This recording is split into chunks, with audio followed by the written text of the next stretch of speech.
LoveLore Library. Chapter 144. Hearing this, the middle-aged man threw his head back and laughed. Ha ha ha ha. What a joke. Do you think you can keep me here? You're too naive. He stared at her with a malicious look on his face. He pulled out a long sword from his waist and said darkly, "Escape. You alone aren't enough to scare me away. On the contrary, you won't be so lucky this time. Sister. I'll help you." Guan Shilin, who had followed the signal left by Fingzhou, leaped onto the wall of the house and looked at the people in the courtyard. After sizing them up, he said, "You deal with that old man. Leave the rest to me." As soon as he finished speaking, he leaped up and waved the sword in his hand. A biting cold sword aura instantly attacked the men in black in the courtyard. Seeing that he had followed her, the corners of her lips curled up under the veil. She didn't forget to tell him, "Brother, leave a few alive for me this time. Don't kill them all." "No problem." His voice was brimming with fighting spirit. The sharp sword in his hand was originally aimed at the black-clothed man's throat, but after hearing her words, the tip of the sword changed direction with a swoosh, aiming at the other party's body. "You still dare to chase me here? Brothers, let's kill him." When the black-clothed man saw him coming towards him with a sharp sword in his hand, he immediately shouted loudly. The people around him responded in a low voice. The 8 of them quickly surrounded him and stabbed at him with the tips of their swords. The surging xian qi in their bodies, the bloodthirsty killing intent, and the sharp sword aura from the tips of their swords whistled in the courtyard. 8 against 1, no matter how one looked at it, the 8 of them would win. Therefore, the middle-aged man only glanced at them and didn't pay them any more attention. Instead, his malicious gaze fell on the woman in front of him. Fingzhou glanced at Guan Shilin and then looked away. He wasn't worried that the man in black would be killed by the men in black. After all, he had not been cultivating for nothing all this time. Her gaze fell on the middle-aged man in front of her. At the same time, she mobilized the dark force in her body and infused it into the dagger in her hand. In the next moment, her figure flashed and swept towards the target in front of her. The blade in her hand brought out a sharp aura that cut through the air and collided with the opponent's long sword. Clang! The middle-aged man blocked her attack with his sword and sneered, "You want to fight me? You're still too inexperienced." Exerting force, the long sword in his hand turned and flew towards her. Whoosh! Whoosh! Fingzhou dodged to the side and rushed forward at the same time. The dagger in his hand cut through Fingzhou's sleeve and stabbed into his flesh, and the smell of blood spread out. She only heard him groan as the sharp sword came at her. She immediately used the sharp sword to block it and lifted her leg to kick.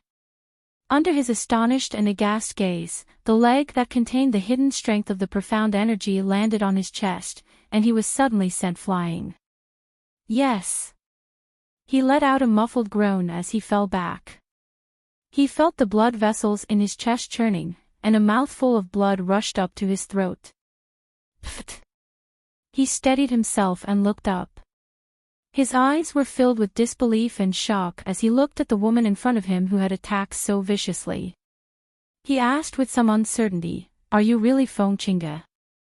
If it was Feng Qingge, how could she have such skills in just a few short months? If it wasn't Feng Qingge, then why was her figure so similar? Could it be that she had a fortuitous encounter in the past few months?" Thinking of this, his eyes flashed. A fortuitous encounter. Chapter 145. Seeing the gleam in his eyes, Fingzhou sneered, "You'll find out soon enough whether or not I am." As soon as she finished speaking, her movement technique changed and she shot out like a flash of light. Her speed was several times faster than before, causing the shocked middle-aged man to be unable to react in time. By the time he regained his senses, he felt a cold and piercing pain on his neck. How was it? I told you that you wouldn't be able to escape, right? A gentle and cold voice rang out from behind him. His entire body stiffened and his eyes widened in shock. His face was filled with disbelief. How could this be? He was a peak martial master. How could she have subdued him in an instant? However, the pain from his neck and the smell of blood made him unable to believe it. He had really been defeated. He had been defeated by a woman whom he had never paid any attention to. Furthermore, this woman was Feng Qingge. TSK, I thought that you would commit suicide after being caught. I didn't think that you would cherish your life more than I imagined. Hearing her mocking voice, the middle-aged man stiffened and closed his eyes. What do you want? That's right, he didn't want to die. How could a peak martial master like him commit suicide? Even though he knew that he wouldn't have a good ending if he were to fall into her hands, he couldn't bring himself to commit suicide. Several blood-curdling screams came from the other side. He opened his eyes and saw that the men in black had all been knocked unconscious on the ground. Their mouths were slightly open and they were unable to close them. It was obvious that their chins had been broken by that man. Seeing this, his gaze darkened and his heart sank to the bottom. They had underestimated their opponents too much. They had thought that they would be able to easily take care of these two people, but instead, they had all been defeated. How could they possibly inform their master of the current situation? I told you that your fists aren't as strong as mine, but you didn't believe me. Guan Shilin raised his leg and kicked the men on the ground before walking towards Fengzhou. He grinned. Xiao Zhou, I've knocked these men out with a chin's break. Fengzhou glanced at the men and said, cripple their cultivation. All right. Without another word, he turned around and crippled those people's cultivation. In an instant, the people who had fainted regained consciousness due to the intense pain when their cultivation disappeared. However, their jaws were pressed so hard that they couldn't make a sound. They could only twitch weakly. Seeing their cultivations crippled in the blink of an eye, the middle-aged man's face finally turned pale, and a trace of panic appeared in his eyes. How could he be willing to let his decades of cultivation be crippled? Tell me what I want to know, or I can give you a quick death. Hearing the voice behind him, the middle-aged man narrowed his eyes and gritted his teeth. If you want to kill me, then kill me. You won't get any information from me. Really? The corner of Fengzhou's lips curled up slightly. Suddenly, he kicked him hard, causing him to bend his knees and kneel down. He used his profound energy to seal his cultivation with one hand, and at the same time, forced a pill into his mouth. Humph. Why feed me poison? If you want to kill me, then kill me. I won't beg for mercy. The middle-aged man snorted coldly. He didn't need to think to know that the pill that dissolved in his mouth was poison. He didn't have the courage to commit suicide. Even if he was unwilling to die in her hands, he wouldn't feel the slightest bit of fear. After sealing his cultivation, she walked out from behind him and played with the dagger in her hand. The smile in her eyes was somewhat strange. Chapter 146. Seeing the strange light in her eyes, the middle-aged man's heart suddenly trembled, and he felt a little uneasy. Brother, go and see if there's a dungeon or something like that. Fengzhou smiled and squinted his eyes sparkling with excitement. Okay. Although Guan Shilin didn't know what she wanted to do, he immediately did as she said, and quickly searched the small house inside and out. What are you trying to do? You'll find out soon enough. Fengzhou laughed softly. Not long after, Guan Shilin returned. Xiao Zhou, there's no dungeon here, but there's a metal cage. It looks like it's used to lock people up. Then throw them all into the metal cage. She gestured for him to bring the middle-aged man over first, and then she fed the others medicine before dragging them to the back. After locking them up in the metal cage, Fengjiu moved a chair over and found a seat to watch the show. Then, as if remembering something, he glanced at his cheap brother and blinked. "Brother, do you want to watch too?" "Watch what?" Guan Shilin had a confused look on his face. He only saw her lock them up in the cage, and then she moved a chair over to sit and watch, but he didn't know what she was looking at. Hearing this, Fengjiu smiled a little embarrassedly. "It's nothing. Brother, go guard outside the courtyard, and be careful of their people coming in." It was better to send him away first, otherwise, it would be too dirty for his pure heart. "All right, then be careful here. If there's anything, just call me." He nodded and walked out without any suspicions, arriving at the outer courtyard to stand guard. Seeing this, she smiled and turned to look at the middle-aged man in the cage, saying, "It's not too late to tell me now. If I tell you, I'll let you die a little easier." As soon as he finished speaking, his gaze swept past the few black-clothed men who had slowly regained consciousness. Because their jaws had been smashed, their mouths could not close. However, because they had recovered for a while, their strength had also returned. However, after all, their cultivation had been crippled, and they were now just ordinary people. The sudden heat in his body startled him, especially when he saw Da and the other black-clothed men pulling at his clothes with blurred eyes. His expression changed greatly, and he almost cried out in alarm. You used on us." It wasn't a suspicion, but a certainty. A body's heat couldn't change into a person, and the expressions and reactions of those people couldn't be faked. However, he never thought that she would be able to think of such a method. After all, they were all men. "Let me out! Let me out!"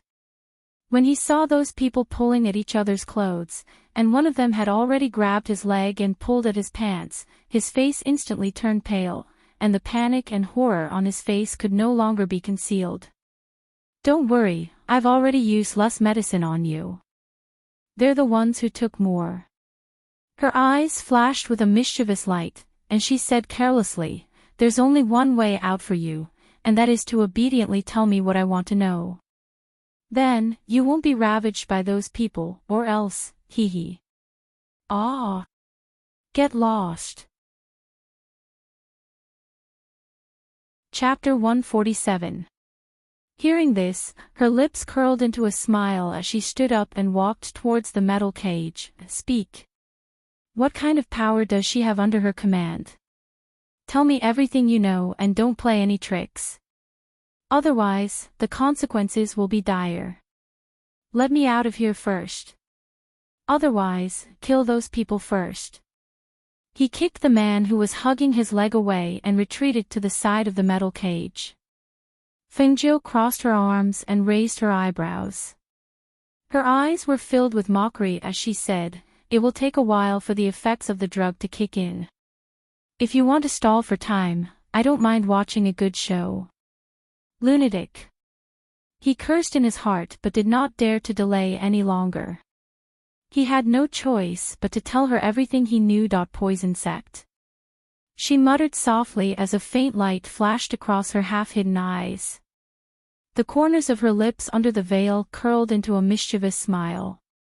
"Let me out. Quick. He shouted in panic, but his voice suddenly stopped, and his whole body fell to the ground. The other men saw this and hurriedly rushed over. One of them pulled his pants, and the other tore off his clothes. Fengjiu's eyes were cold as she glanced at the metal cage. Her nonchalant voice was cold as she said, "I've never been merciful to my enemies. Since you don't have the courage to commit suicide, I'll help you. I'll make sure you don't have the strength to struggle and have some fun with them." With that, she turned and walked out. Just as she turned around, she heard heavy panting behind her. Guan Shilin, who was guarding outside the courtyard, was stunned when he heard the heavy panting. He was about to go in to take a look when he saw Fengjiu walking out. He immediately went up to her. "Xiaozhou, have you dealt with those people?" I've dealt with them. Let's go. She smiled as she nodded. But why do I hear that they're still alive and they're still breathing heavily? He was confused and wanted to go in to take a look but was pulled away by her. Don't worry about them. I've fed them poison so they won't live to see tomorrow. Didn't you want more combat experience? Let's go, I'll take you somewhere.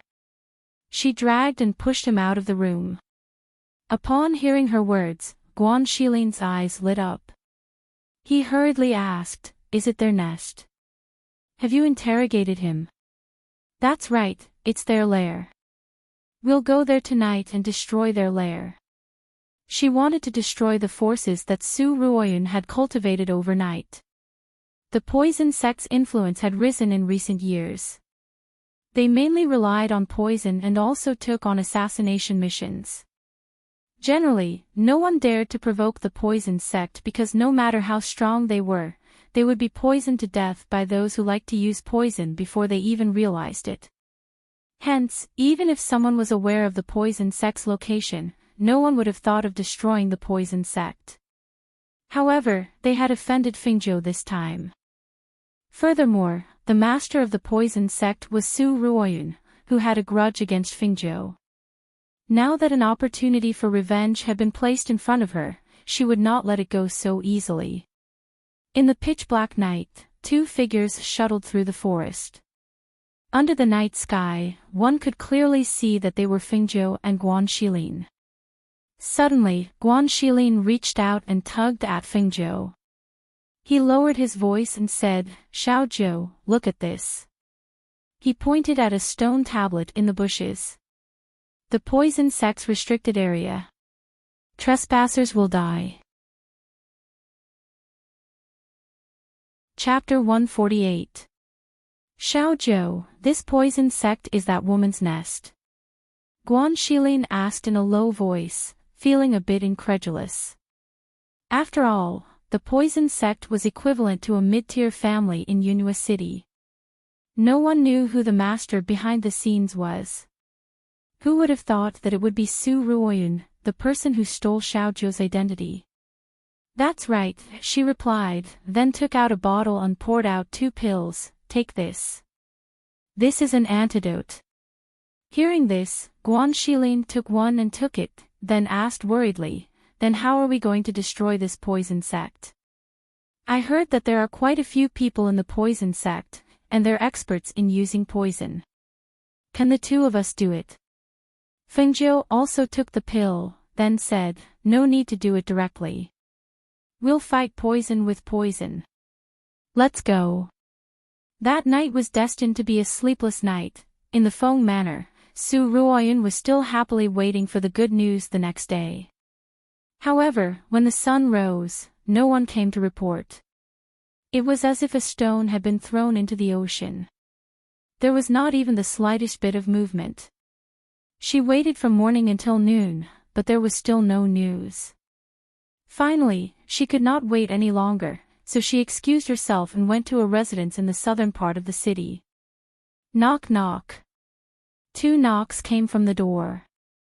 She stood outside and looked left and right. After waiting for a while, no one came to open the door. The bad feeling in her heart grew stronger and stronger. She immediately jumped over the wall and entered. It would have been better if she had not entered, but when she entered and saw the scene in the iron cage in the backyard, she could not help but suck in a cold breath. Hiss. That unsightly scene caused her expression to become extremely ugly. Especially when the middle-aged man in the iron cage was also there, she was even more shocked. His strength was equivalent to that of a mid-tier family's pillar. He had always been by her side to make it easier for her to mobilize him. A peak martial master was not someone that could be casually killed by just anyone. However, he had died in such a humiliating manner. This caused her to be both shocked and angry. Could it be the Guan Shilin siblings? But according to our investigation, that Guan Shilin is not even a martial master. How could he lock the left guard, a peak martial master, in the iron cage? She mumbled to herself and felt that her heart was unable to calm down after witnessing this scene. She decided to contact the poison sect and ask about the situation. Thus, when she turned to leave, she set fire to the house. Outside, walking on the street, he still felt a little nauseous when he thought of the unsightly scene just now. Even she couldn't think of such a cruel and hair-raising punishment. Have you heard? That poison sect was exterminated last night. It is said that a fire burned the entire mountain. The fire was only extinguished this morning. Many people went to take a look and said that everything was burned to ashes. Hiss. It can't be, right? Who did this? The poison sect's influence is equivalent to that of a mid-tier family clan. Furthermore, it has been several years since its rise. How could it be annihilated overnight? Hearing the whispers, Su Ruoyan's heart sank. She turned around and looked at the few people at the roadside tea stall. She strode forward and grabbed one of them by the shoulder. Her voice was cold and filled with killing intent as she shouted. What did you just say? Say it again. Hiss. My shoulder. The middle-aged man who had been grabbed by her fingers turned pale from the excruciating pain and broke out in a cold sweat. Chapter 149. Hearing this, Su Ruoyan felt as if her entire body had been placed in an ice cellar. She staggered back a few steps, finding it hard to accept such a piece of news as reality. No, this can't be. It can't be. The middle-aged man took a deep breath and rubbed his sore shoulder. He then replied irritably, What do you mean it can't be? I even went to take a look this morning. The entire mountain top has been burned to the ground. Not a single person is left alive. That's right, the news has spread like wildfire this morning. Many families in the city have sent their men to investigate, but they still haven't found out which organization had destroyed them. That's impossible.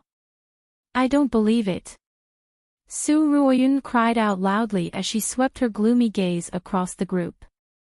She then ran away. She wants to go and take a look. She wants to go and take a look. She refused to believe that her years of painstaking effort would go up in flames just like that. Has that woman gone mad? The members of the poison sect aren't any good people. It's better if they're dead.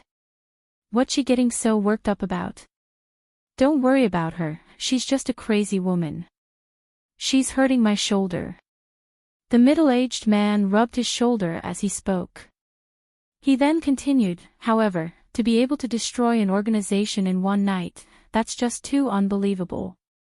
Say, do you think that the ghost doctor was behind this?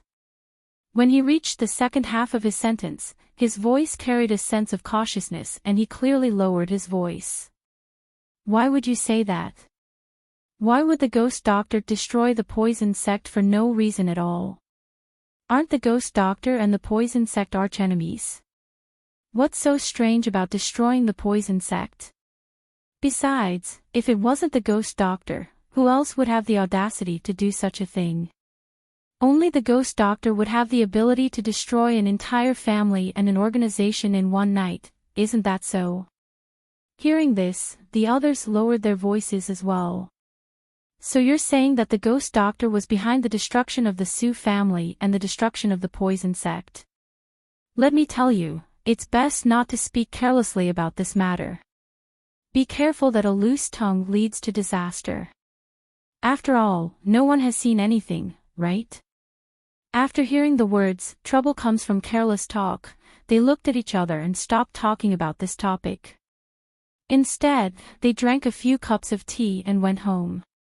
When Su Ruoyan arrived at the mountain that had been burned to ashes, the spectators had already dispersed. Her eyes were red as she looked at the bare mountain. She was so angry that she spat out a mouthful of blood and fell to the ground. How is this possible? How is this possible? She muttered to herself as if she had lost her soul. This was the place she had invested all her efforts into, the place she had planned to expand her influence. But now, it had been destroyed in a single night. The rolling blood and chi made her heart ache. She sat on the ground for a long time before she stood up. Her absent-minded eyes reignited with a sinister light, and her hands were tightly clenched into fists. I will never let you off. Absolutely not. Gritting her teeth, she resolutely turned around and left. If the poison sect was gone, then she would bring the Phoenix Guards over. The Phoenix Guards were the main force of the Feng Manor. They were a force that even the Emperor of the glorious Sun Country feared. As long as she took over the Phoenix Guards and became the Phoenix Master, not to mention the siblings, even destroying a middle-class family would be a piece of cake. Originally, she had wanted to wait a little longer. After all, the previous Feng Qingge had very little contact with the Phoenix Guards. The ones they had come into contact with were only 1 or 2 Phoenix Guards who had been transferred to protect them. As for the rest, they had not even seen them. Chapter 150. 2 days later. Fengjiu helped the old man walk around the courtyard and asked, "Grandfather, how do you feel? Are you feeling better?" "Hee, I'm much better. If Grandpa can drink a few mouthfuls of wine, Grandpa will probably be able to walk as fast as flying even without your help." The old man smiled and squinted his eyes. His spirit had returned after resting here for 2 days. However, he hadn't drunk for a few days. Once his body recovered, he really wanted to drink. "Not now. You can drink as much as you want in a few days." She helped him sit down at the stone table in the courtyard and poured him a cup of water. "Little Feng, when are we going home? It's not a good idea to live outside. Also, Su Ruoyun hasn't been dealt with yet. Your muddle-headed father is still being fooled." He shook his head and sighed. "Speaking of which, your father is quite pitiful. He doesn't know anything." She had already told him everything that had happened in the past few days. He was very lucky that she was still alive. He was also very lucky that he was able to meet her on the street and recognize her. However, he never thought that the vicious woman in the manor would be the docile Su Ruoyun who had always been by little Feng's side like a sister. It was impossible to know a person's heart. It was really impossible to judge a person's heart from their appearance. Grandfather's body is better. We can go back at any time. She smiled and also felt that it was time to return to the Feng family. The old man was very happy when he heard this. He patted her hand and said 3 times, "Good, good, good." "Xiao Zhou." Guan Shilin quickly walked in from outside. He looked hurried. Seeing that the old man was also there, he called out, "Grandfather." Because of Fengjiu's relationship with him, the old man knew that he had asked to leave the clan. He also asked him to call him grandfather. He said that when he returned to the manor, he would ask him to become Feng Zhao's godfather. Seeing his anxious and worried expression, Fengjiu asked, "Brother, what's wrong?" "Grandfather, Xiao Zhou, quickly go back to the Feng family. Something happened in the Feng family." When the old man heard this, he hurriedly asked, "What happened?" "I just came back from outside. I heard that adoptive father was worried sick because of grandfather's disappearance. It seems that adoptive father wanted to hand over the Feng guards to Su Ruoyun to mobilize and have her do her best to find grandfather's whereabouts. Many people from various families in the city were invited over for the announcement ceremony at noon today. He wanted to tell everyone that the master of the Feng guards is his daughter. But the problem is that adoptive father doesn't know that the prefectural magistrate's Feng Qingge is a fake. If we hand the Phoenix guards over to her, we'll be in big trouble." Although he wasn't a member of the Feng family, he knew that the strength of the Feng guards was something that even the imperial family feared. If such a force were to be obtained by that venomous woman, wouldn't that be terrible? This Su Ruoyun. This ingrate. The old man scolded angrily, your father's body has always been as strong as an ox. How could he fall ill as soon as I went missing? It must be that ingrate who poisoned people again. Fengjiu's mouth twitched when he heard this. Strong as an ox. Her grandfather's analogy was too apartment, but grandfather, why is it that even the imperial family is afraid of our phone guards? When I went to take you out that night, I felt that the strength of the phone guards guarding the door wasn't that great. That's because you haven't come into contact with the elites of our phone guards. Chapter 151. But I don't think I've ever seen our Feng family's phone guard. In his memory, he had never seen the Feng family's phone guard. However, there were some phone guards in the manor that followed grandfather and father to protect them. You will definitely come into contact with the Feng family's guard in the future. Right now, we should return home first. Otherwise, once this matter spreads, I'm afraid it will get out of hand. The old man spoke in a calm voice. He looked at Guan Shilin and said, Shilin, quickly go prepare the carriage. There isn't much time left until noon. We need to quickly go back and stop it. Okay. Guan Shilin responded and immediately walked out. Ling Shuang came in with snacks in his hands and said, Old master, young miss, have some snacks. Qingyang just made these. Fengjiu smiled and said, Let's return to the Feng family. We'll bring the snacks and eat them in the carriage. She was not as worried about the Feng family's current situation as the old man. With just Su Ruian alone, she could not make any waves. And in the Feng family, because the news had spread, the family heads of the city had arrived one after another. They sat together and discussed in low voices. In their opinion, Feng Qingge was still too young.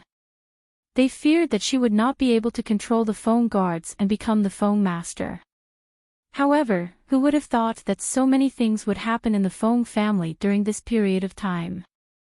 Earlier, the head of the family had become insane. Then, he had been kidnapped and his whereabouts were unknown. In a short 2 days, even General Feng had fallen. Now, in the Feng manor, the only person who could take charge was Feng Qinggu. However, no one was optimistic about her strength. Although Feng Qingge was the apple of Feng Zhao's eye, compared to her strength and ability, her beauty was more interesting. After all, they were all people of Yunyu City. Naturally, they were clear about Feng Qingge's strength and cultivation. In truth, based on Feng Qingge's cultivation, she could not even compare to the children of some middle-class families, but she had a genius as her fiancé. She also had the powerful backing of the Feng manor.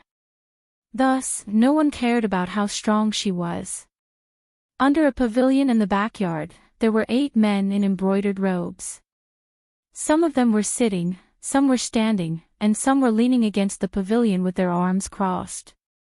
They were in the middle of a conversation. Do you think old master will come back today? The one who spoke was a young man in a blue robe.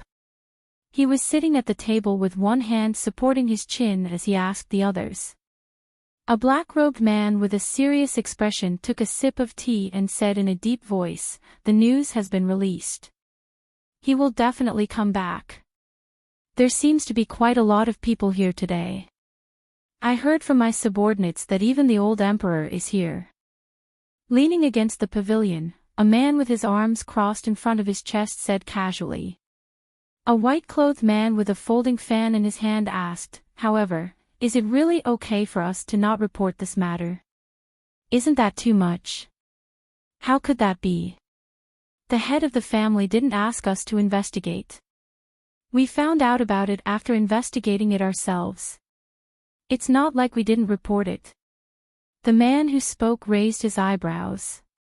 His tone was somewhat matter-of-fact. The other person couldn't help but laugh when he heard this. Fortunately, those old men went into seclusion.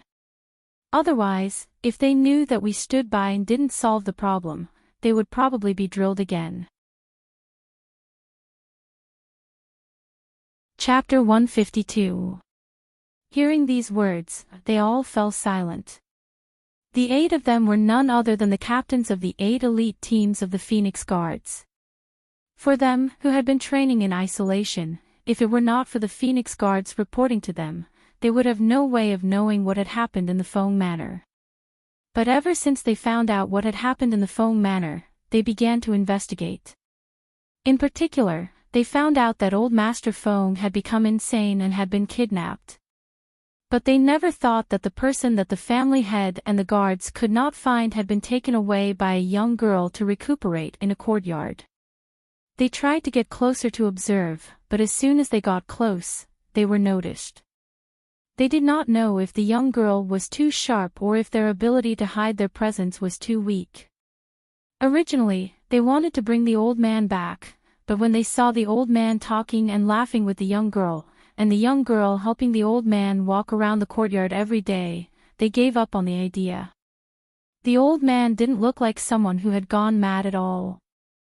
Although they did not know who the young girl was, her concern could not be faked. Since she did not have any ill intentions towards the old man, they did not care. Hey, that young girl's face has been disfigured to that extent, but why does it seem like she doesn't care? The blue-clothed man asked curiously. When he had first seen that disfigured face, he had been given a fright. After all, that was a young girl, yet her face had been disfigured to the point of being unrecognizable. Even he felt pity for her. That young girl does not have any aura of Xianqi. She is probably just a normal person. But that Guan Shilin has a steady aura. He is quite a character, the black-clothed man said in a deep voice. Pausing, he looked away and said, "You have all seen the family head's daughter today, right? What do you all think?" "Nothing much. She really is not qualified to be the master of the Phoenix Guards. Her strength is indeed not outstanding, but her appearance is quite outstanding. Looking at such a gentle and graceful woman, we want her to be the master of the Phoenix Guards. TSK, I really don't want to." The first time I saw her, I felt very disappointed. I don't think so either. She can't control us. There's nothing we can do about it. After all, the patriarch only has one daughter. After hearing their words, the black-robed man stood up and said, "No, she's not simple." What do you mean?" The 7 of them asked at the same time, somewhat surprised that he would say such a thing. That Fengqinga, they didn't see anything special about her. Intuition. Chi. The others sneered, "I don't feel anything at all." Turning their gazes, they all looked in a certain direction. One of them smiled and said, "Everyone says not to talk about people during the day and not to talk about ghosts at night. Look, as soon as we said that, people came." Not far away, a figure in a colorful dress was walking over, followed by 2 maidservants. When she saw the few young men with outstanding appearances who were either standing or sitting in the pavilion, a light flashed across her eyes. These 8 people were the 8 team captains of the Phoenix Guards Elite Division. Their strength had already reached the peak of the martial master realm. After all, the old man had only been a martial arts grandmaster at stage 8 of the initial stage of the Black Realm. Even Feng Xiao had only entered the martial arts grandmaster realm a few years ago. Now, he was only a stage 2 of the initial stage of the Black Realm. Chapter 153. The man in blue saw that she was standing outside the pavilion and looking at them without saying a word. He could not help but raise his eyebrows and asked, "Is something the matter, eldest young lady?" Su Ruoyun returned to her senses and her gaze swept across the faces of the 8 people. She asked in a gentle voice, "What are your names?" "Names?" He smiled as he walked over and leaned against the pillar of the pavilion. "The old men above us have instructed us that we can only speak of our names to our master." So, before eldest young lady becomes our master, we don't mind if eldest young lady places numbers on us and ranks us to become famous. A man walked up from behind with his arms crossed over his chest. He glanced at the people beside him, then looked at the people outside the pavilion. With a somewhat sloppy look on his face, he said, "She's not our master yet. She can't order us around, and even if she ranks us to become famous, she can't mobilize us. Eldest young lady, although we're Phoenix Guards, we haven't recognized a master yet. Whether or not you can make us recognize you as our master will depend on your ability." Another person walked up and spoke in a very rude tone. After all, although they were Phoenix Guards, there was no need for them to be polite to someone who was not their master. Hearing this, Su Ruoyun was not angry. She smiled and looked at them. Her voice was filled with confidence as she said, "You will serve me." Once she finished speaking, she turned and walked towards the front courtyard. From her point of view, the real Feng Qingge was already dead. It was only a matter of time before the Phoenix Guards fell into her hands. She did not believe that with her ability, she would not be able to make them serve her. When she walked closer, a man in black robes walked up and glanced at the two people next to him. "Don't go too far. She's the master's daughter after all. She's the master will be loyal to." "Pfft. How do you know that she has the ability to make us willingly call her master?" The sloppy man spoke disapprovingly. It was obvious that he did not place her in his eyes. "But don't forget what the old men have been telling us all this time." Hearing this, the few of them fell silent and no one said anything else. After a while, the man in black robes said, "It's about time. Let's go to the front and take a look." "That's good too." The few of them replied and headed to the front yard together. At this time, in the direction of the Feng Manor, because of the emperor's departure, it attracted the attention of the citizens on the streets. They all watched in amazement as the grand procession headed towards the Feng Manor. In the imperial carriage, the monarch, wearing a bright yellow dragon robe, sat in a dignified manner. To his side, Murong Yixian, wearing a purple robe and filled with a noble aura, followed on a horse. When the family heads of the Feng Manor heard that even the country lord had come, they were a little surprised.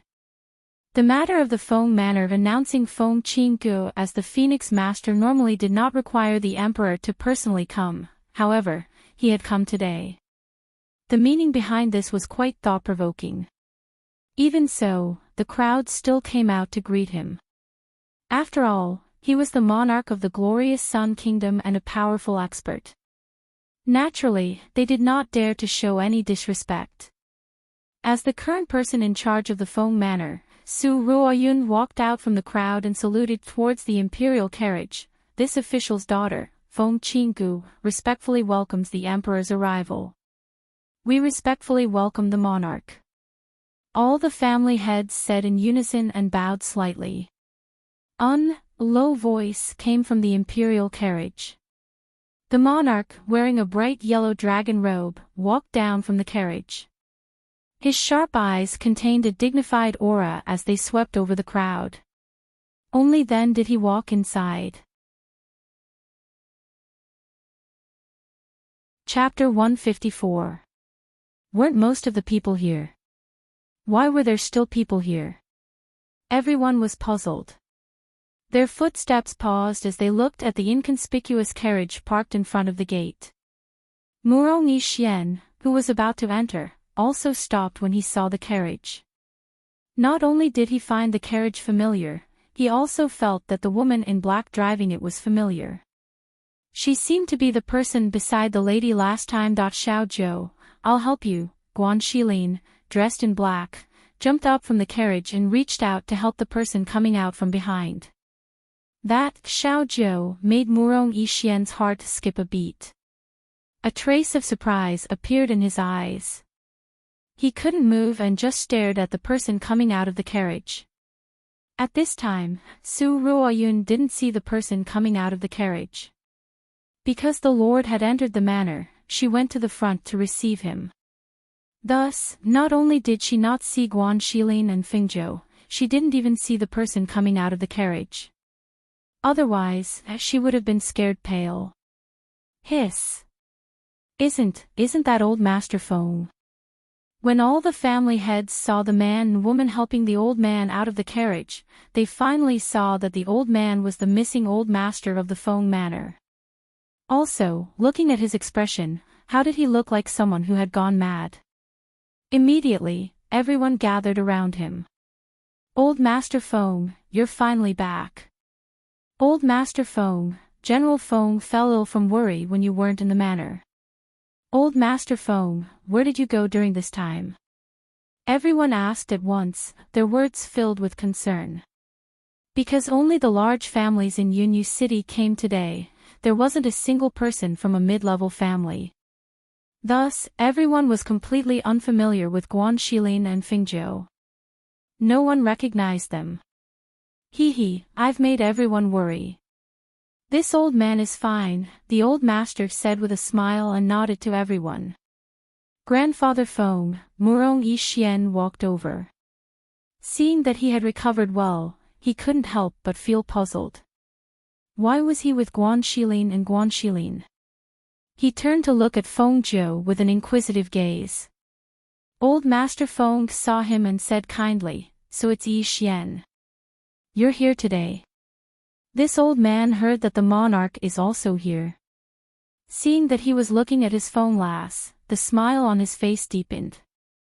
No matter how one looked at it, these two people were a very compatible couple. Unfortunately, Feng girl's face, when the Feng Manor's guards saw that it was the old master coming out of the carriage, they quickly ran inside and shouted, "It's the old master. Master's master. Master's master. Grandfather, let's go in." Ts E Xian's the old of Guan Shilin SS Guan Shilin to the right behind her, T.S. What did you say? Su Ruoyun, who was sitting in the main seat, heard the guard's words and her face turned pale. Her body trembled uncontrollably. Who did you say came back? Who? It's the old master, the old master's back. The guard said in surprise. The lord, who was sitting and drinking tea, noticed that something was wrong with her. He raised an eyebrow, a little surprised by her panicked reaction. Chapter 155. The old master has returned. Where is he? Hearing the voice, the monarch looked in the direction of the voice. Once he saw who it was, shock appeared on his face. It had only been a few days, but this Feng Xiao had actually become this weak. He couldn't even walk, and he still needed someone to support him. Master, you should sit here for now. The old master is at the door and will come in a moment. A man wearing white clothes and holding a folding fan gently said. After supporting him to sit down, he looked outside the courtyard. The monarch, Murong Bo, looked at the outstanding men standing next to Feng Xiao. Deep thought flashed through his sharp black eyes. After discreetly sizing them up, he looked away. When Su Ruoyun saw the Feng guards next to Feng Xiao, she gritted her teeth. Not only did these people not put her in their eyes, but they also took Feng Xiao out without permission. They really deserved to die. Originally, she had only planned to let Feng Xiao come out for a while before returning to prevent others from noticing, but now, at this time, Fingzhou walked in with the old master, followed by a group of people. When she saw Fingzhou next to the old master, Su Ruoyun sucked in a cold breath. How could it be you? How could you be here? This woman. She had not forgotten that her poison had been ruined because of her. This woman's origins were mysterious and strange. Now, she actually dared to appear in the Feng manor in front of her. Did she really think that she would not do anything to her? Guards! Take her away! She loudly shouted and immediately ordered the guards to take Fingzhou away. However, no one dared to do so because they did not dare. Even an idiot could see that the veiled girl was supporting their old master. Go forward and take her away. It was not like they were tired of living. Fengjiu did not say anything. He only looked at her with a faint smile. When old Master Feng saw this, he snorted heavily and shouted, "Where are the Phoenix Guards?" The 8 young noble-like men standing beside Feng Xiao took a step forward at the same time. Their steps were steady and imposing. They lined up side by side and cupped their hands in salute in unison. Their sonorous and powerful voices that contained a strong profound energy aura were respectfully transmitted out. "Greetings, old master." It was just a few words, but it shook the hearts of everyone present. After the 8 of them bowed, they stood up straight. The sloppiness that originally appeared on their bodies were all gone at this moment. His solemn face contained a fierce and breathtaking murderous aura.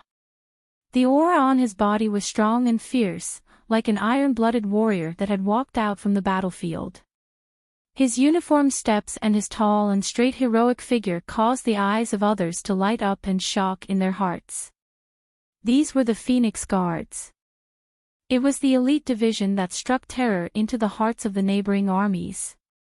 That troop was made up of such iron-blooded tough men, all of them outstanding young men. "Take her away from me." Old Master Feng pointed his finger at the deathly pale Su Ruoyun. If his sharp and resentful gaze could kill, she would have died no less than 100 times. "Father." Su Ruoyun recovered from her shock. Her first reaction was to seek Feng Xiao's protection because only Feng Xiao could protect her old master. However, she was destined to be disappointed. Because Feng Xiao was currently looking in astonishment at the elegant girl wearing a white dress and a veil, who was supporting the old master. A thought surfaced in his mind and he spoke with a trembling voice. Chapter 156. After the 8 people responded in unison, 2 of them stepped forward, grabbed Su Ruoyun's hands and brought her in front of the old master. Everyone was first shocked that the old master had ordered the Feng guards to capture his granddaughter, then they were puzzled by Feng Xiao's current reaction. Thus, their probing gazes fell upon the white-clothed woman, trying to guess her identity. Muro Ni Xian looked at Feng Qingge, who had her hands clasped behind her back as she was brought before the old master, and couldn't help but frown.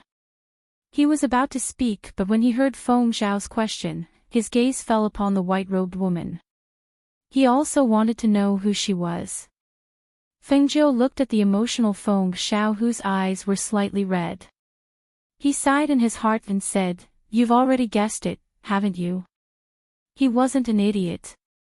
So many things had happened in the Feng manor recently.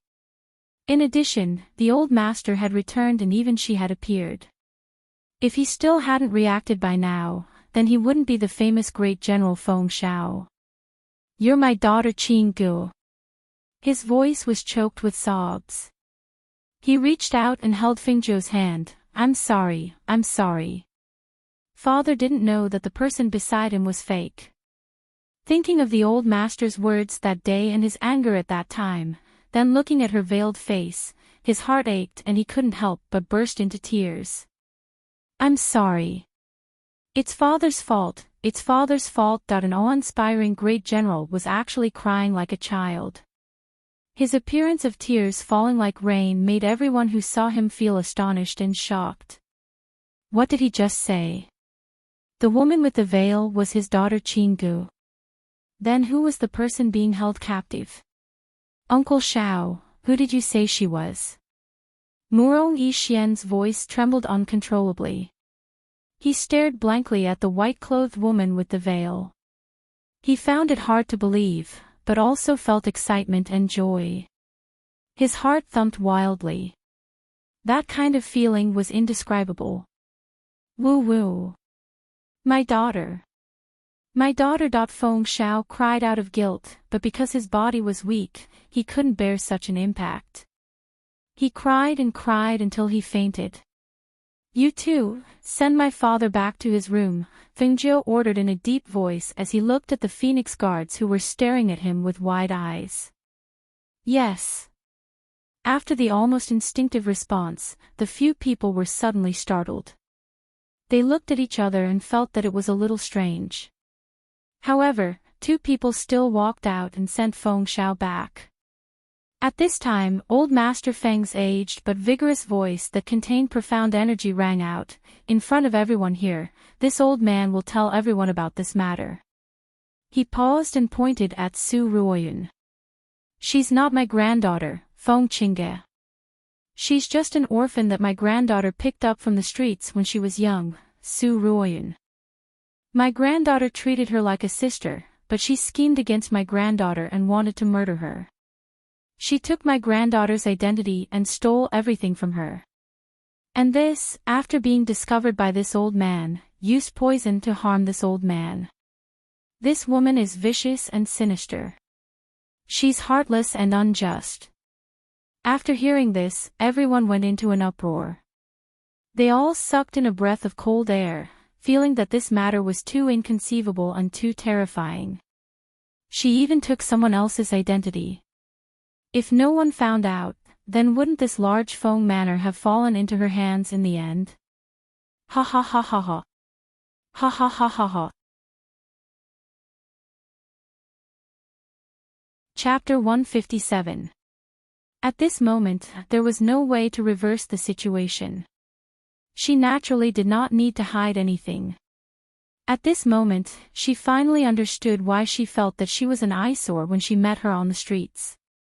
She also finally understood why the people she sent to kill her not only failed, but also destroyed the power she had painstakingly cultivated. So it was her. So she had not died this entire time. She was very clear on how much weight Feng Qingge had. With her abilities, it was impossible for her to destroy her poison sect in one night, and it was even more impossible for her to come to the Feng Manor and rescue the old man. The only thing she could be certain of was that there was someone behind her. "Why don't you take off your veil? Aren't you Feng Qingge? Take off your veil." She looked at Feng Zhou provocatively, her eyes filled with madness and viciousness. "Let everyone see if the face under your veil is really Feng Qingge or not." Feng Zhou looked at her, his eyes filled with a cold light. He did not pay attention to her words and instead said to the old man, "Grandfather, your body has just recovered. You cannot receive too much shock. You should return to your courtyard first. Leave this place to me to handle." "Feng girl." The old man was a little worried, fearing that she would not be able to handle it. "It's fine. I can handle it here." She gently smiled, indicating that he did not need to worry. She then called the housekeeper and had him support the old man back. When everyone saw this, they were curious. What did she want to do? She actually could not allow the old man to be present. Murong Yixian looked at her, his heart feeling very complicated. He could not find a chance to speak. Lord Murongbo had been completely overlooked by everyone today. There was nothing that could be done. Who told everyone to focus on the real and fake Feng Qingge? You too, bring her out of the Feng Manor's main gates. Feng Zhou's gaze swept past the 2 Feng guards holding Su Ruoyun. He then turned around and walked out. Seeing this, the 2 of them looked at each other and followed after him. In front of the Feng Manor's main gate, Feng Zhou sat in a chair that a guard had brought over. Surrounding him were the various family heads who had come to watch, as well as the guards that had been waiting outside. Even the Murongbo was curious and came over. He sat in the chair that had been brought over and looked at the graceful and calm Feng Zhou with interest. "Aren't you tired of wearing my face for so long?" She rested her chin on one hand and sat with her legs crossed. It was obviously not a very elegant movement, but it felt casual and natural. "I've been sick of it for a long time. I feel disgusted every day when I look at this face," Su Ruoyun said gloomily. Her tone was filled with disgust as she struggled, "Let me go." The 2 Phoenix guards were holding her down, so naturally, she couldn't break free. "Let her go." She can't run. Fengzhou gestured for the two to let her go. Once she was free, Su Ruoyun tore off the mask on her face and threw it on the ground, revealing her original face, a delicate and pretty beauty. Unfortunately, although her face was delicate and pretty, her heart was like a snake. One of the family heads who was watching exclaimed in surprise, "What a brilliant disguise! That mask is connected to the neck and behind the ears. No wonder others couldn't see it." Murong Yixian looked at Su Ruoyun in shock. He never thought that it would really be her. Perhaps it was because she felt Murong Yixian's gaze, but this was the first time Su Ruoyun felt ashamed and embarrassed. She didn't even dare to look at him, afraid that she would see a gaze that she couldn't bear. Chapter 158. Tell me, how should I repay you? Humph. A person with no profound energy aura and a disfigured face. So what if you're still alive? You might as well die. She shouted coldly and gloatingly as she looked at her veiled face, her eyes filled with malice as she looked at Murong Yixian. You still don't know, right? Her tendons and veins were crippled by my poison. Her face was also disfigured by me. That bloody face of hers was even more terrifying than a female yiksha. Furthermore, ha ha ha ha. She laughed strangely and her eyes were filled with madness. Moreover, I had sold her to a brothel and who knows how many men toyed with her. Ah! Before she could finish her sentence, a blood-curdling scream rang out. It turned out that Fengzhou, who was originally sitting, had pulled out the long sword at Leng Shuang's waist. With a few strides, he arrived in front of her and with a shake of the sword, he cut off her tongue. Nothing good comes out of a dog's mouth. I don't care about the tongue. Everyone secretly sucked in a breath. Because of what Su Ruoyun had said and also because of Fengzhou's sudden attack, they didn't even notice how she had done it.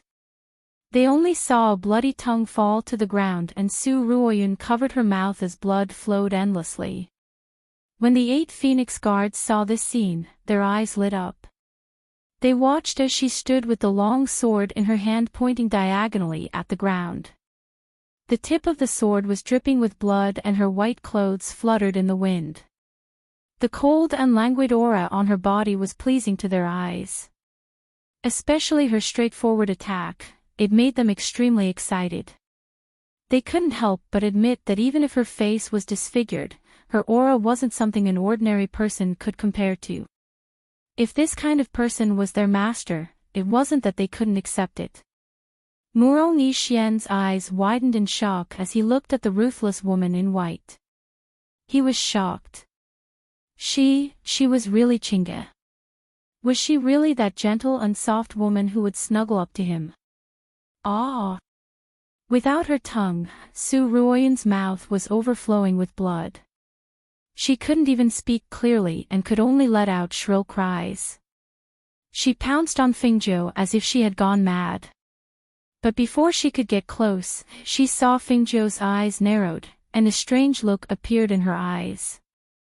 In the next moment, she saw Fengzhou's sword coming at her.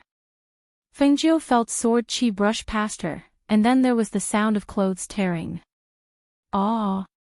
Ah! That she screamed. Her clothes were torn to shreds and scattered all over the floor. Her entire body turned cold. She hugged her body tightly with both hands, trying to cover her exposed body. Hearing the sounds of gasping and slightly rough breathing, she was so embarrassed that she wanted to find a hole to hide in. The surrounding patriarchs were all middle-aged. Although they had virtuous wives and beautiful concubines at home, when they saw such a naked female body in front of them, although they knew that they shouldn't look at it with their status, they still couldn't shift their gazes away. He coughed uncomfortably as his old face turned slightly red.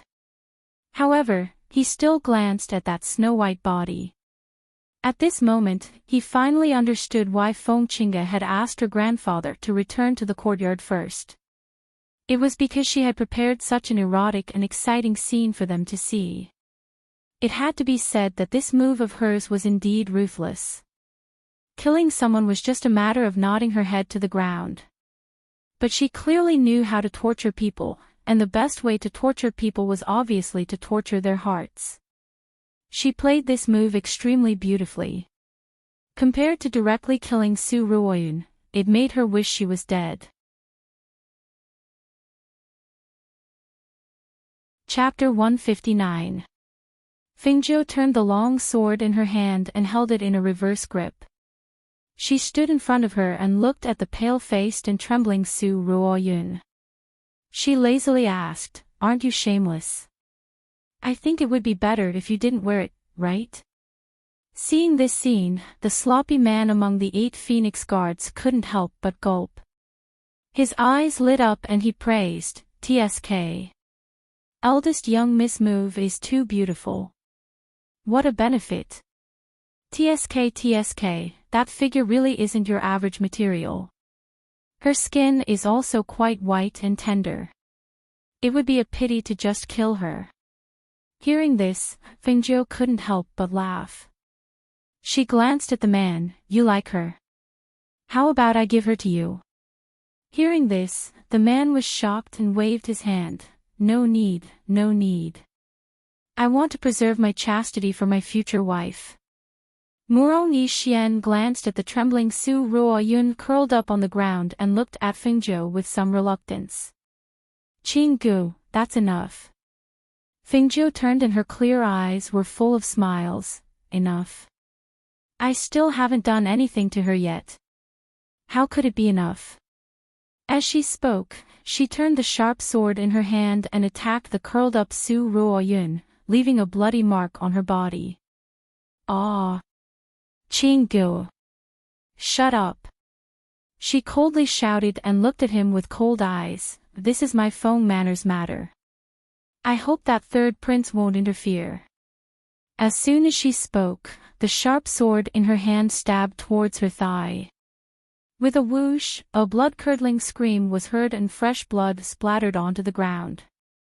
"This is all for you." These were all things that she wanted to get back for Feng Qingge. She promised that she would make her pay back double. After hearing Murong Yixian's words, the curled-up Su Ruoyun's eyes moved slightly. She pulled out a smile that was uglier than crying. She lowered her head and her hand reached into her hair. A vicious look appeared in her eyes. "Ah!" She endured the pain in her thigh and suddenly stood up and threw herself at Fingzhou. The dark purple hairpin in her hand fiercely stabbed towards Fingzhou, as if she had the idea of dying together with her. "Be careful." Murong Yixian suddenly regained his senses and stood in front of Fingzhou to protect her. At the same time, he instinctively swung out a palm and sent her flying. Pooh! Bang! Su Ruoyun spat out a mouthful of blood and fell to the ground in a sorry state. She looked at Murong Yixian with her dying breath and there was a smile of relief in her eyes. Because of this man, she ended up in a terrible state, but he never cared about her. She raised her hand and under his astonished gaze, she slapped the top of her head. With a bang, her pitiful life ended. Fengzhou glanced at Murong Yixian who was standing behind him, then turned to look at the 8 Phoenix guards and said, "Dispose of her body." It was really too easy for her. She didn't even have enough fun before she died. Only then did she look at the various patriarchs, as well as the monarch, Murong Bo, who was sitting and watching the show. She raised her voice and said, "I have neglected everyone today. I hope that everyone will not take offense. When my father recovers, I will definitely invite everyone to a banquet to apologize to everyone." Hee, young Miss Feng's words are too serious. Today, something like this happened in the Feng Manor and we all know about it. So, there is no need to neglect. That's right. Young Miss Feng, since the poison woman has been punished, then quickly go in and see your father. We will take our leave first. We will visit again another day. As everyone spoke, they all cupped their hands and bid farewell to her and left one after another. Chapter 160. Just as he was about to follow, he saw Ling Shuang block his way. Third Prince, there are still many things to take care of in the Feng Manor today. It's inconvenient to greet you. Please go back as well. After glancing at him, Ling Shuang followed behind Fengzhou and walked inside, completely ignoring the frozen Murong Yixian. On the other hand, the 8 Phoenix guards to the side watched with interest. Based on what they knew, Murong Yixian was their eldest young Miss fiancé. However, looking at the situation, he would not be for long. You guys, come here and take care of this corpse. A Phoenix guard called over a few guards and had them take care of the scene. He then walked inside with large strides. Yi Xian. Murong Bo, who had already sat in the imperial carriage, called out, "Father Emperor." He arrived in front of him and slightly narrowed his eyes as he called out, "Come back to the palace with me. I have something to say to you." Murong Bo looked at his most outstanding son and knew that in the future, his cultivation would definitely be higher than his. Because of this, he had looked forward to him the most since he was young. "Yes." Murong Yixian replied and mounted his horse. He glanced at the Feng Manor before leaving with them. Inside the Feng Manor, the old man, Fengzhou, and Guan Shilin were all in Feng Zhao's room. At this time, the middle-aged doctor, after taking his pulse, shook his head and sighed, "Master, eldest young miss, the master's body has suffered too much damage. My skills are lacking and I am powerless." The old man heard this and furrowed his brow. His face was dark, but the worry in his eyes could not be hidden. "You can leave first." Fengzhou gestured for the doctor to leave first. "Yes." The middle-aged doctor sighed. He bowed and walked out. "Grandfather, don't worry. Father will be fine." She came to the old man's side and comforted him. She then sat down on the bed and took his pulse. "Phone girl, Yuda." When the old man saw her skillful pulse-feeling gesture, he couldn't help but be slightly stunned. Thinking that she had been investigating his body these days, the doubts in his heart couldn't help but emerge again. After taking his pulse, she took out the silver needles and spread them out. Then, she looked at the old man and revealed a smile. "Grandfather should have heard of the ghost doctor, right? I've heard of him. It's said that he can even save someone who's on the verge of death." His voice paused, as if he had thought of something, and his eyes widened in shock. "Little Feng, you mean?" "Yes, it's just as Grandpa thought." She winked at him. "It's a secret." The old man widened his eyes in shock. He was surprised and happy at the same time. He found it unbelievable. Ghost doctor. His granddaughter was the ghost doctor. What was going on? Is this true? Shilin, is what she said true? Grandfather Guan came to Guan Shilin's side, grabbed his arm and asked excitedly. Hee, Grandpa, it's true. Come, let me help you to sit over there. I'll tell you what happened. Guan Shilin grinned and helped the old man to sit down at the table in the outer room. He told him everything. In the inner room, Fengzhou began to treat her father with silver needles. After about half an hour, he put away his things and walked out. As soon as he came out, he saw the old man staring at him with shining eyes. That gaze was like staring at a glowing treasure, making her hair stand on end. Grandpa, are you okay? Little phone girl, you've been hiding it from Grandpa for so long. Chapter 161. The old man adjusted his expression and said sternly, Don't worry, I will keep it a secret. He knew very well what kind of commotion it would cause if her identity as the ghost doctor was leaked. Now, to the people outside, most people guessed that the ghost doctor was from another country. If they knew that the ghost doctor was the eldest daughter of the Feng family, then the crisis would naturally follow. Yu and Yishuan. Although he was old, he was not muddle-headed. Naturally, he could see that she was indifferent to Yishuan after returning this time. This girl used to be very clingy to him, but now, sigh.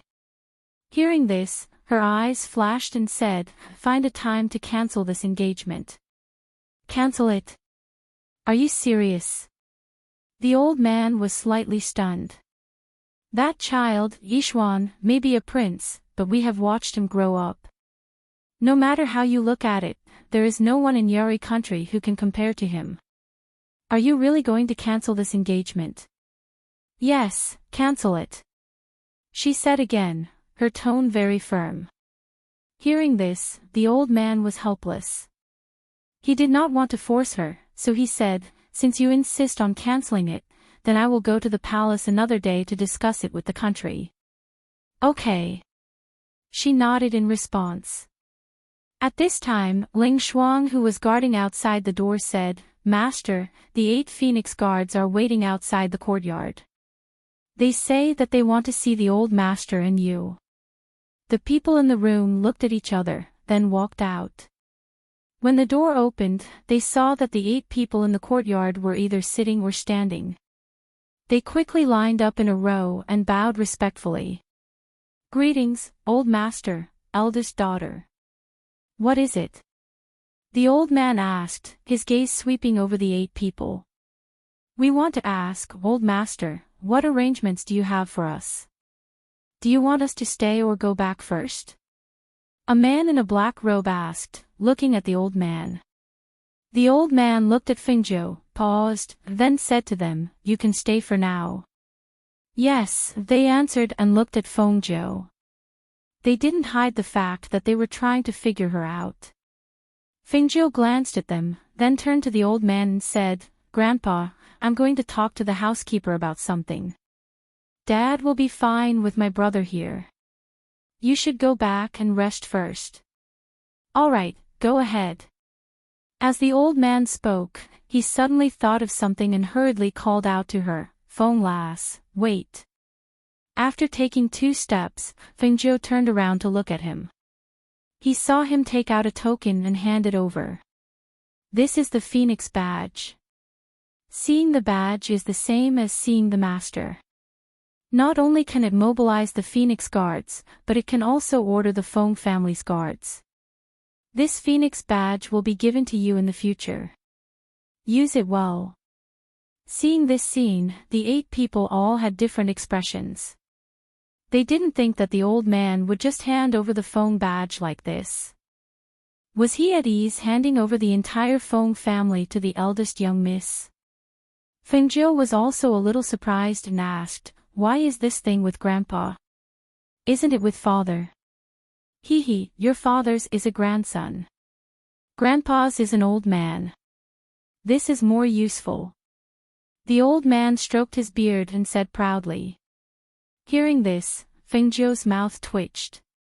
With this thing in hand, Grandpa is still worried that the Phoenix guards will fall into Su Ruoyan's hands. A grandson is also a treasure. Of course, it can't fall into the hands of an outsider.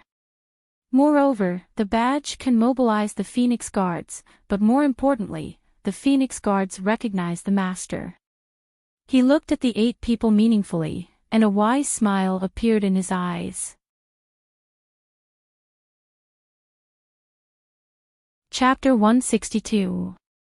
Fengzhou couldn't help but smile, and her gaze swept past the 8 people before she said, "I'll take the command tokens. As for them, I'll deal with them when I'm free." As soon as she finished speaking, she walked towards the exit. After returning to Feng Manor, she began to clean up the people left behind by Su Ruoyun. In a short 3 days, she reorganized the manor from top to bottom. In these 3 days, Feng Zhao's body gradually recovered. Early in the morning, Fengzhou was practicing Tai Chi in the courtyard when she saw Ling Shuang walk in. "Master, 3rd prince is here." He said he wants to see you. Old master wants you to go over. She retracted her hand and exhaled softly, saying, got it. I'll change my clothes and go out. As she spoke, she walked towards the room. Her footsteps paused and she asked, oh right, how is my brother doing in the black market? Young master is doing well. Don't worry, master. The black market has already been informed. That's good. She nodded and went into the room to change her clothes. Then, she walked out with Leng Shuang to the front hall. In the front hall, Yi Xian. This old man knows that you are very outstanding and this old man is also very satisfied with you. However, since Phone Girl has already said so, as a grandfather, I naturally can't say much. So, I'll tell you first today that I will enter the palace another day and report the situation to the monarch to annul this marriage. Hearing this, Murong Yi Xian looked at him and said, Grandfather Feng, don't enter the palace first. Wait until I've talked to Qinggu first. That day, it was he who annulled this marriage. Now, it was she who wanted to annul this marriage.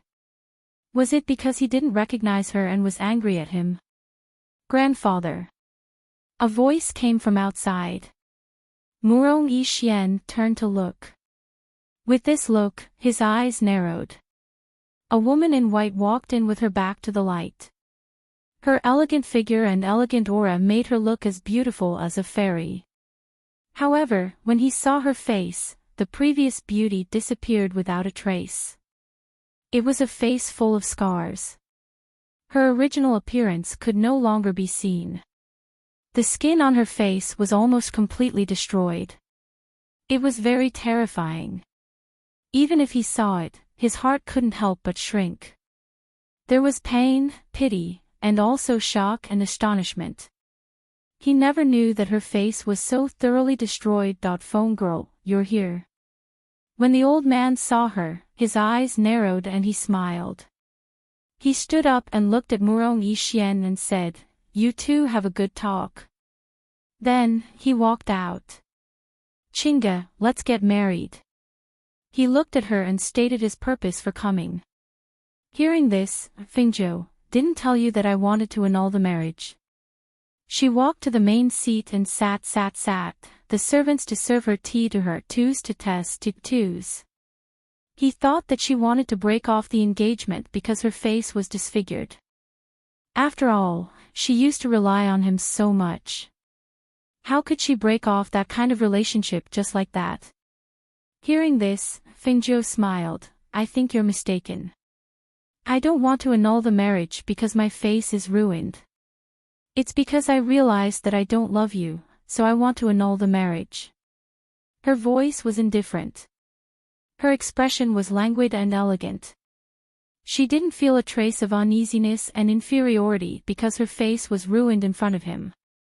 I don't believe you. His gaze was fixed on her. I don't believe that you don't love me. We've been together for so many years. How can you say you don't love me? Chapter 163. That's different. He looked at her with deep affection. Because that's Su Ruin, not you. Pfft. She sneered and curled her lips. Which man doesn't love beauty? Don't tell me you weren't stunned when you saw me in the peach blossom forest. Weren't you surprised when you saw me on the street? If a man's words can be trusted, even a pig can climb a tree. Qingge. She drank a mouthful of tea and stood up. She walked in front of him and said, I'm definitely canceling this marriage. I'm not discussing it with you. I'm just informing you so that you can be mentally prepared. Then, she called out, Butler, see the guest out. The butler outside walked in and said to Murong Yi Xian, Third prince, please. Murong Yi Xian was silent. After looking deeply at her, he said, I will find medicine to remove the scar for you. I will let you know that my feelings for you have never changed. Once he finished speaking, he then walked out. Fengzhou shook his head and sighed softly in his heart. Unfortunately, the Feng Qingge who loved you is already dead.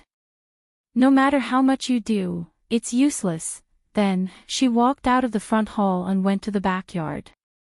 When she arrived at Feng Zhao's courtyard, she saw the old man and her father drinking tea and chatting. She called out, "Grandfather, father. Qingge, I heard that Yishuan came. How did the two of you talk?" Feng Zhao asked with concern. When he saw his daughter's disfigured face, his heart ached. His daughter's face was disfigured just like that. This was all because of his negligence as a father. He didn't protect her well and let her suffer so much. He's already gone. Grandfather, find a time to talk to the king and cancel this marriage. She walked to the table and sat down. Then, she looked at Feng Zhao.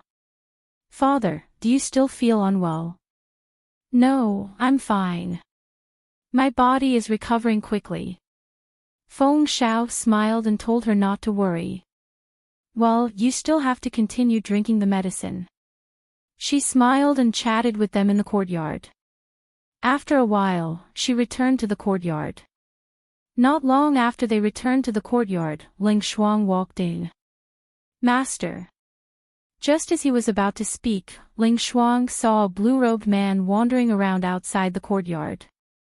The words that were about to come out of his mouth suddenly stopped.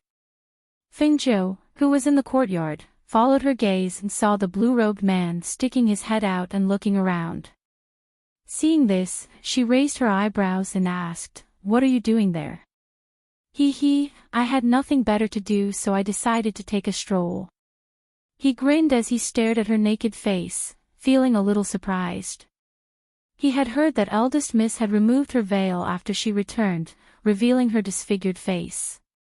She had been wandering around the residence all day long. He didn't believe it at first, but he didn't expect it to be true. "Do you have nothing to do?" She curled her lips and looked at him with a faint smile. "Speaking of which, you haven't recognized me as your master yet. Young Miss wants us to acknowledge you as our master." This is probably going to be a little difficult." His words were very straightforward and blunt. "Master." Ling Shuang leaned close to her ear and whispered a few words. Then, he stepped back. After hearing Ling Shuang's words, Fengzhou's eyes flashed with a faint light. Her gaze fell on the blue-robed man and she said to Ling Shuang, "Yes, go back and say that I agree." "Yes." Ling Shuang responded and left. Chapter 164. Ah!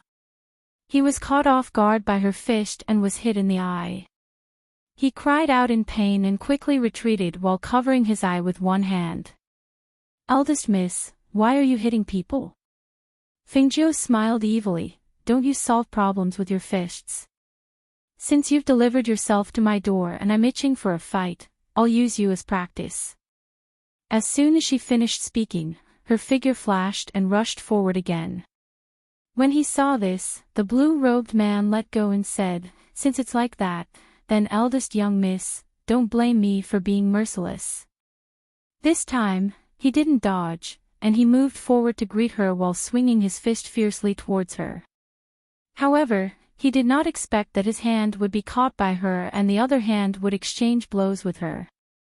The sound of two fists colliding could be heard, accompanied by his cries of pain from time to time. He was not paying attention and felt that his whole body was suddenly lifted up and fiercely thrown to the ground. Bang! An! The sound of a heavy fall was accompanied by his muffled groan. His whole body was pressed to the ground and he did not know where his hand was pinched by her.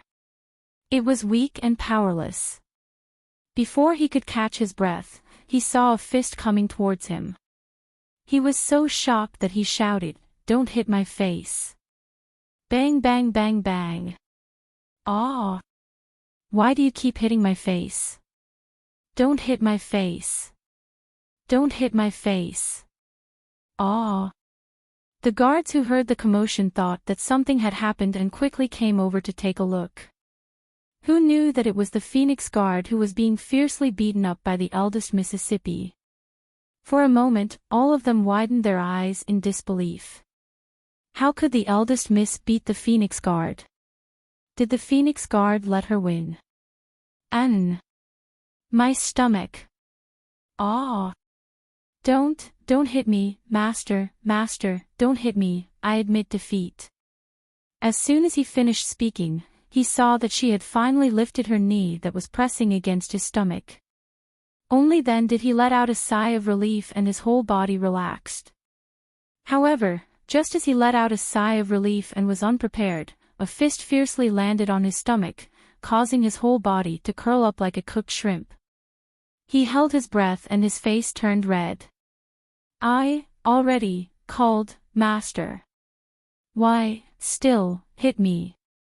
Fengjiu stood up, brushed his clothes, and smiled at the man who was curled up on the ground with a swollen face. This last punch was taught to you by master. Before the danger is over, don't let your guard down. Only when you know the pain will you remember this lesson. Looking at the figure who clapped her hands and walked into the room, he hissed.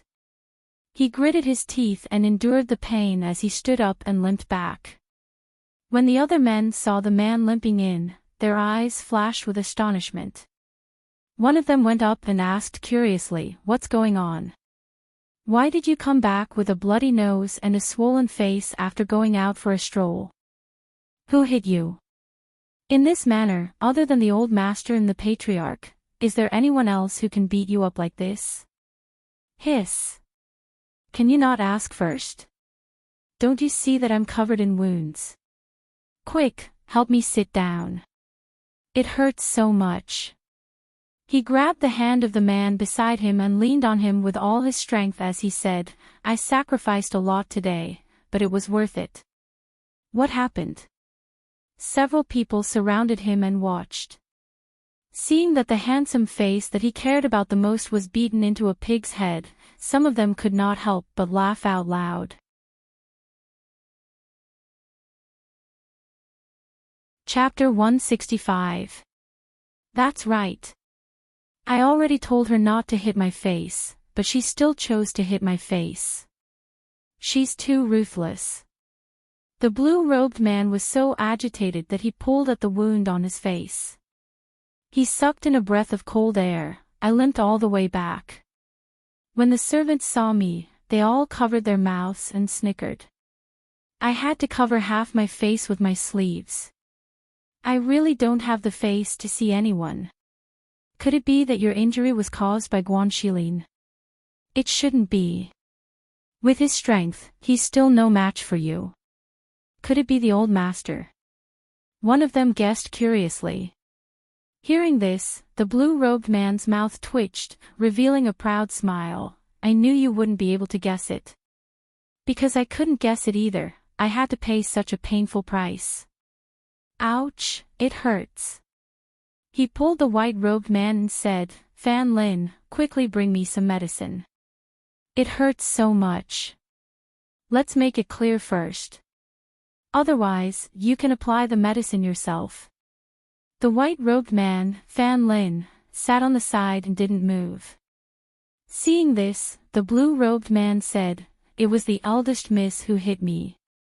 She was very ruthless. Also, let me tell you." He lowered his voice, "Her strength is very strong, and her skills are also very strange. She's definitely above you and me." As he spoke, he pointed at the wound on his face. "Do you see? If I had the slightest strength to resist, I definitely wouldn't have let this handsome face of mine, which has charmed thousands of girls, be beaten into a pig's head." Hearing this, everyone was stunned. "Eldest miss? She was the one who beat you up like this? Otherwise, who else in the manor do you think has this ability?" He curled his lips and said, "I told you. This eldest miss is not simple. You don't believe me? Right, I just called her master. I just need to swear an oath. You recognized her as your master?" They were a little surprised. He only went out for a trip, and he actually recognized her as his master. That's right, I recognized her. Ouch, quickly bring me some medicine and apply it. Fan Lin stood up and looked at the few people who were deep in thought. He then walked into the room and took out a medicine box to treat his wound. That night, Fengjiu went to her grandfather's room. Little Feng, Ling Shuang said you had something to tell me in the evening. What is it? The old man sat at the table and asked Fengjiu.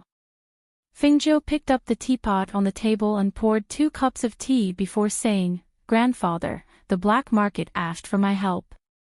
The spaceship they sent to pick me up will probably arrive tomorrow. This trip will take at least a few months, so I'll have to trouble you to keep an eye on things in the mansion.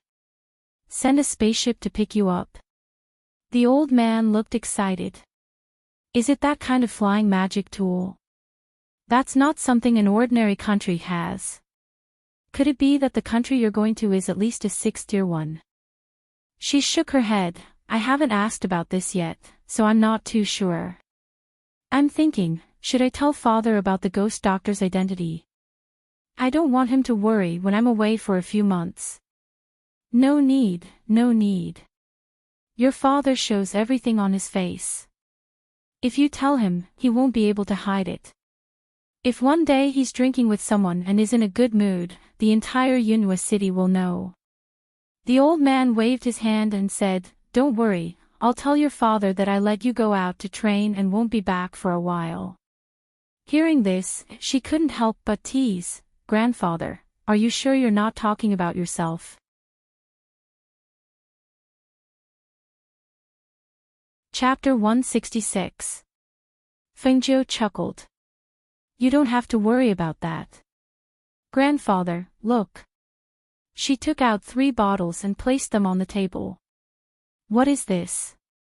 The old man took a sniff. He knew it was medicine, but he didn't know what it was for. This is a spirit-enhancing pill that I developed for you. After taking it for a while, your amnesia should be cured. This can still be cured.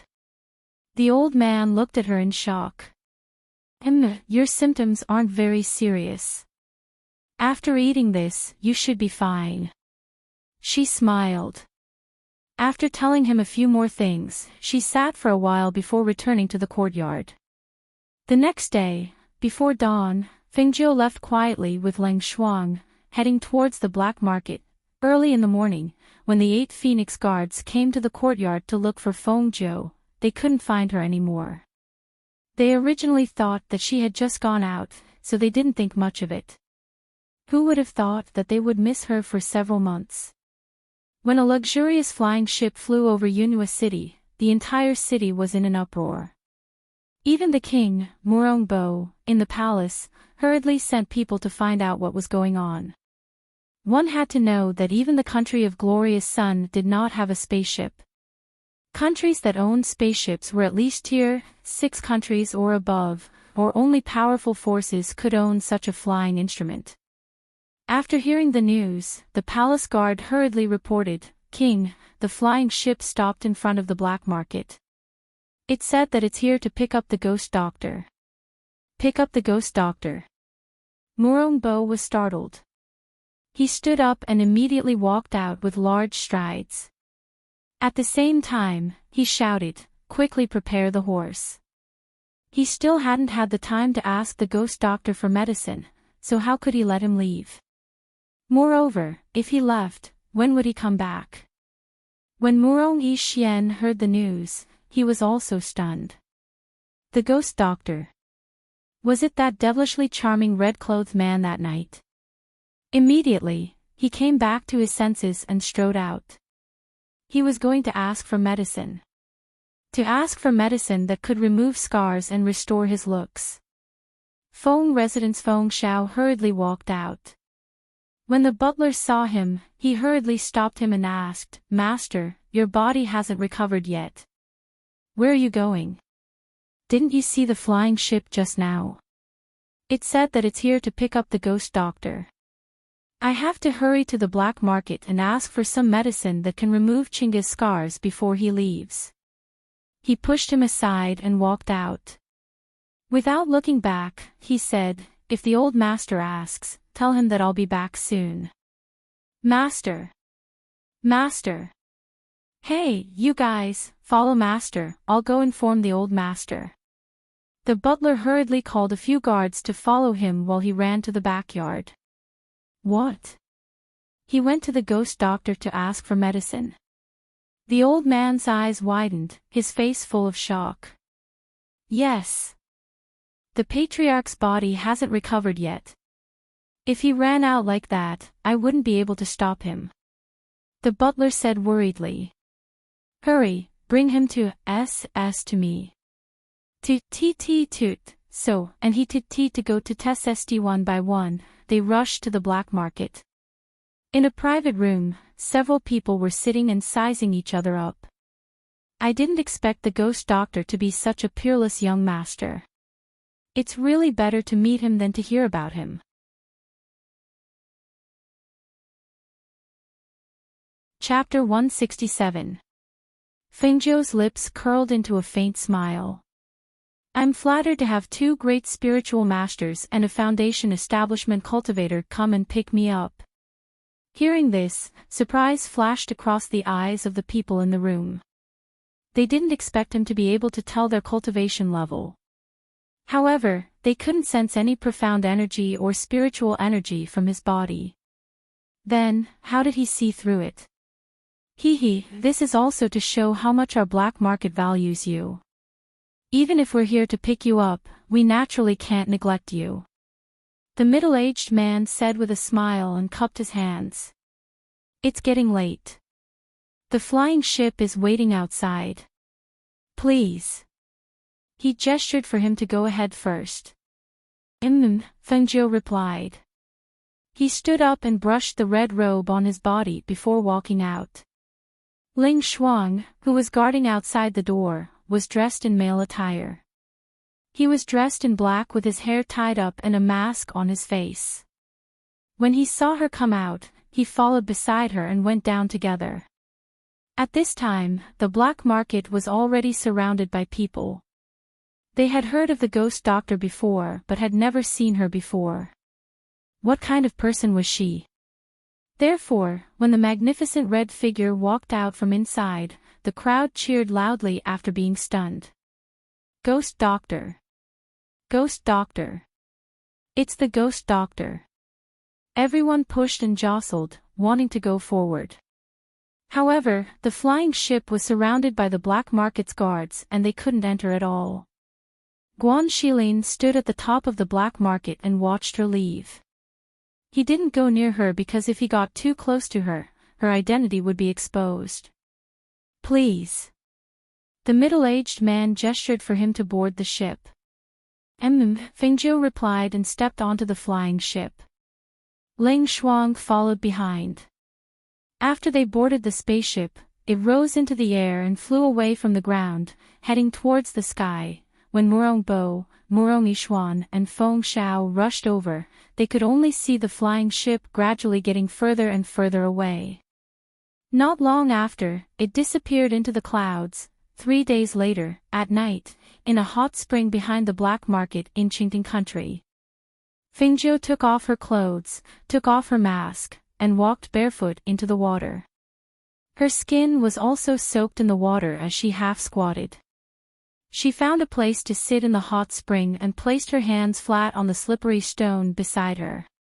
She raised her head slightly and narrowed her eyes comfortably. The exhaustion from the past 3 days was soothed by the hot spring. It was so comfortable that she felt drowsy.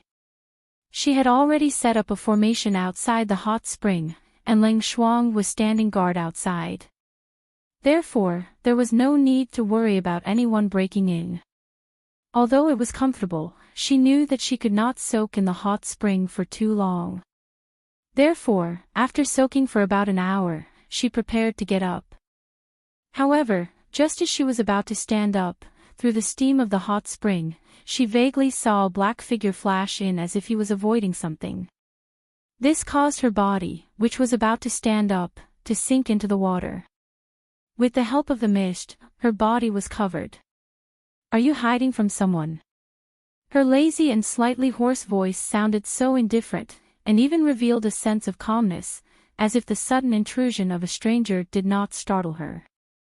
The voice that suddenly came from behind made the black figure, who was leaning against the stone wall, startled. He instantly turned around and looked in the direction of the voice.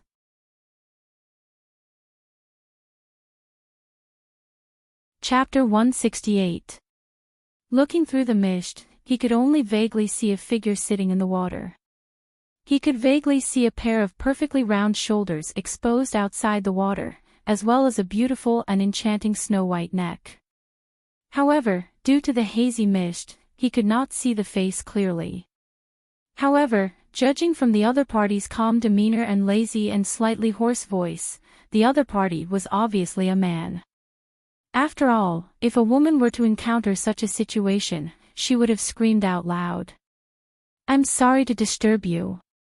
When he spoke, Fengzhou, who was in the water, widened her eyes in astonishment and almost exclaimed, "Uncle." She and he really met everywhere in life, didn't they? She had just arrived at the Enchanting Kingdom and she actually met him again.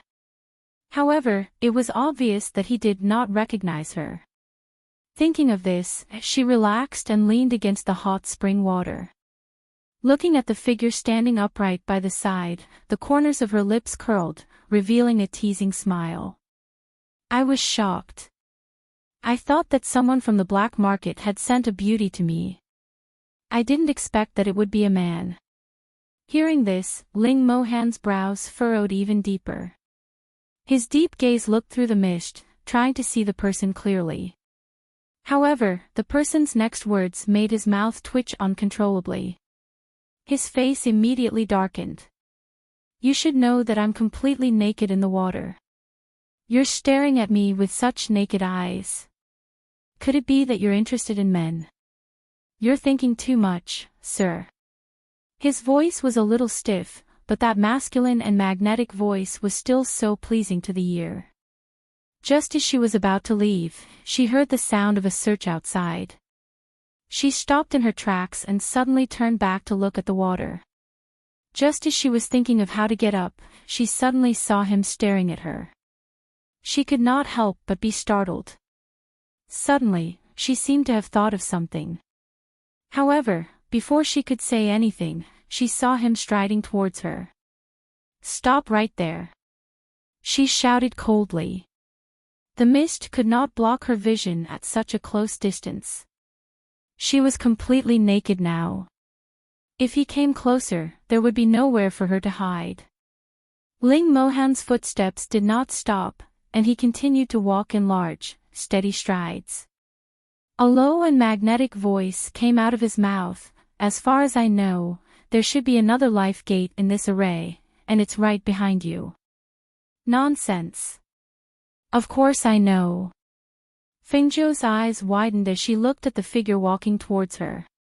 She clenched her teeth and used her profound energy to scrape the surface of the water, causing the water droplets to fly towards him. At the same time, she slapped the surface of the water again, causing a curtain of water to splash up. Her entire body spun out of the water, and she took out a set of red clothes from her space.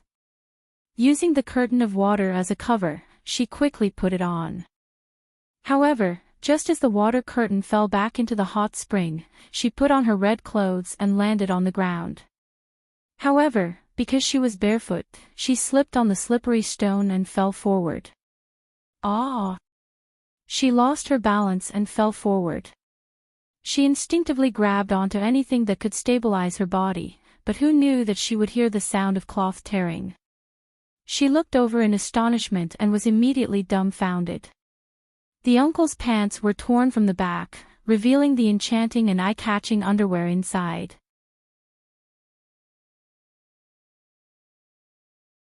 Chapter 169. Ling Mohan's face darkened as he turned around. He saw the disfigured man with disheveled hair staring at his pants in astonishment, as if he had been provoked by something.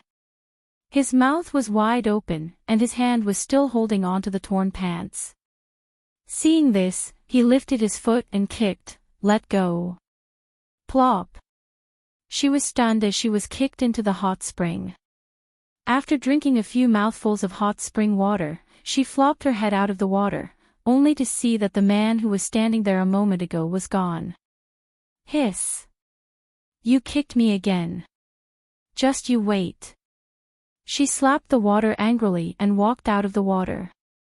When she heard the commotion outside, she quickly changed into a dry robe, rubbed her sore shoulder, put on a mask with a cold face, and walked outside. What's the noise? Her voice was cold, and she shouted angrily. Master. Ling Shuang came to her side and said, They said that someone stole a few elixirs from the black market treasure house and chased that person here. They insisted on going into the hot spring to have a look. Fengjiu stared coldly at the black market guards in front of her. Her eyes fell on the middle-aged man who was the leader, and she lifted her foot to kick him. Bang! The middle-aged man was not prepared and was kicked in the stomach, and he rolled a few steps away. He gasped and shouted angrily, What are you doing? Fengjiu stepped forward and looked at him with cold and sharp eyes. Who gave you the guts to be so presumptuous in front of me? Didn't my servant tell you that I was bathing inside? You! The middle-aged man glared at her, but he did not dare to do anything to her. Still staring at me.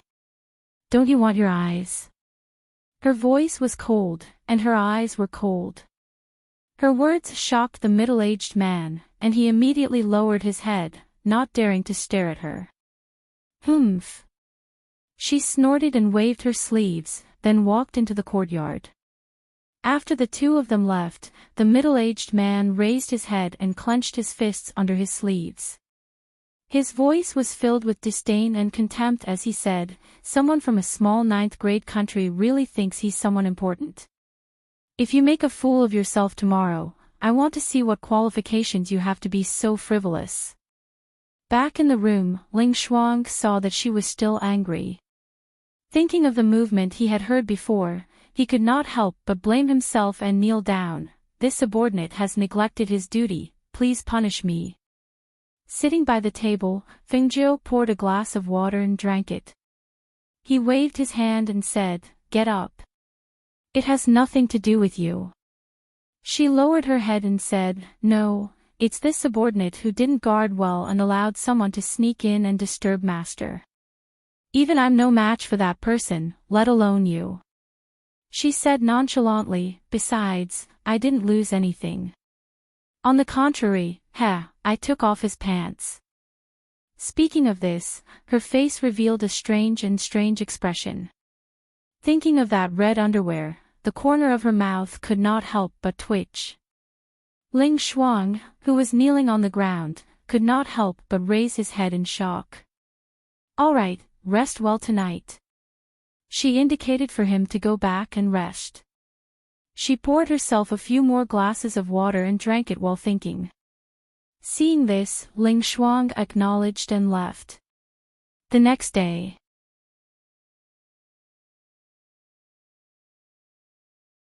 Chapter 170.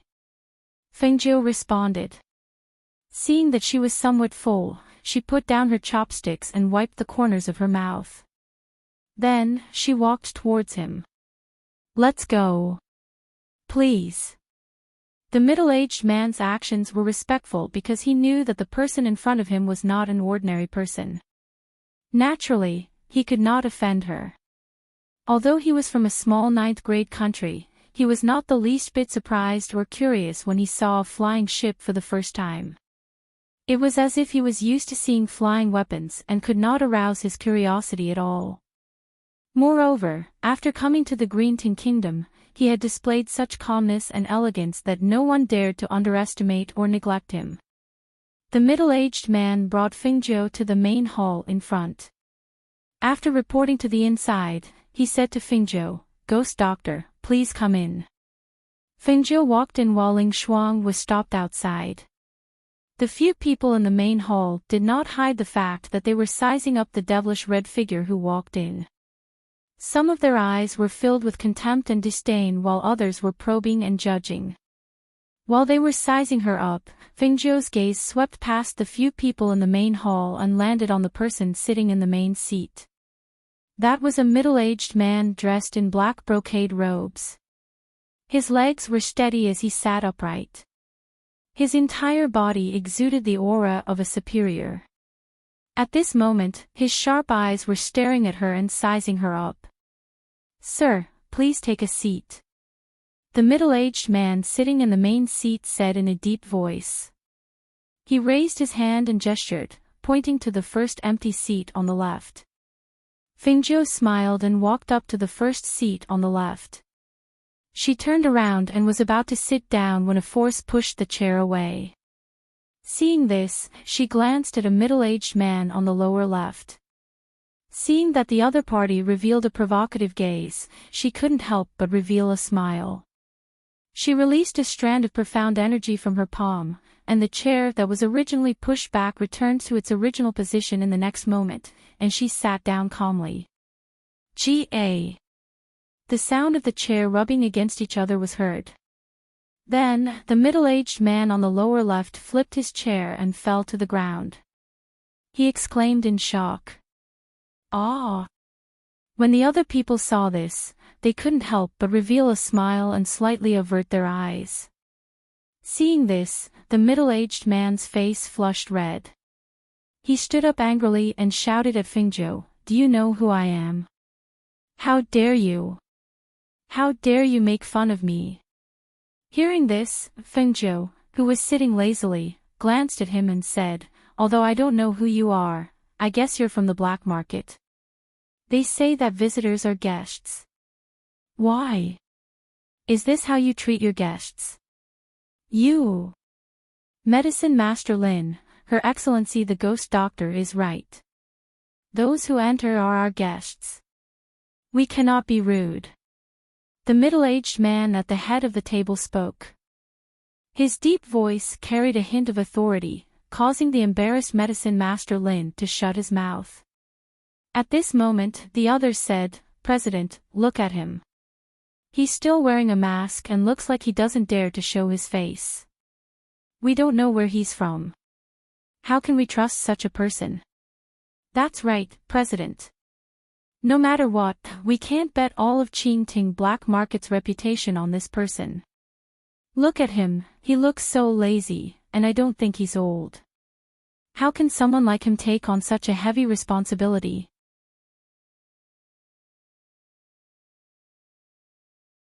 Chapter 171. "If I remember correctly, you guys were the ones who invited me to help."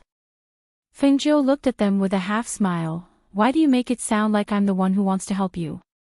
She dusted her robe and stood up, saying, "Since you don't trust me, then find someone else. To be honest, I'm not interested in this matter." As soon as he finished speaking, he didn't wait for them to say anything more and walked out.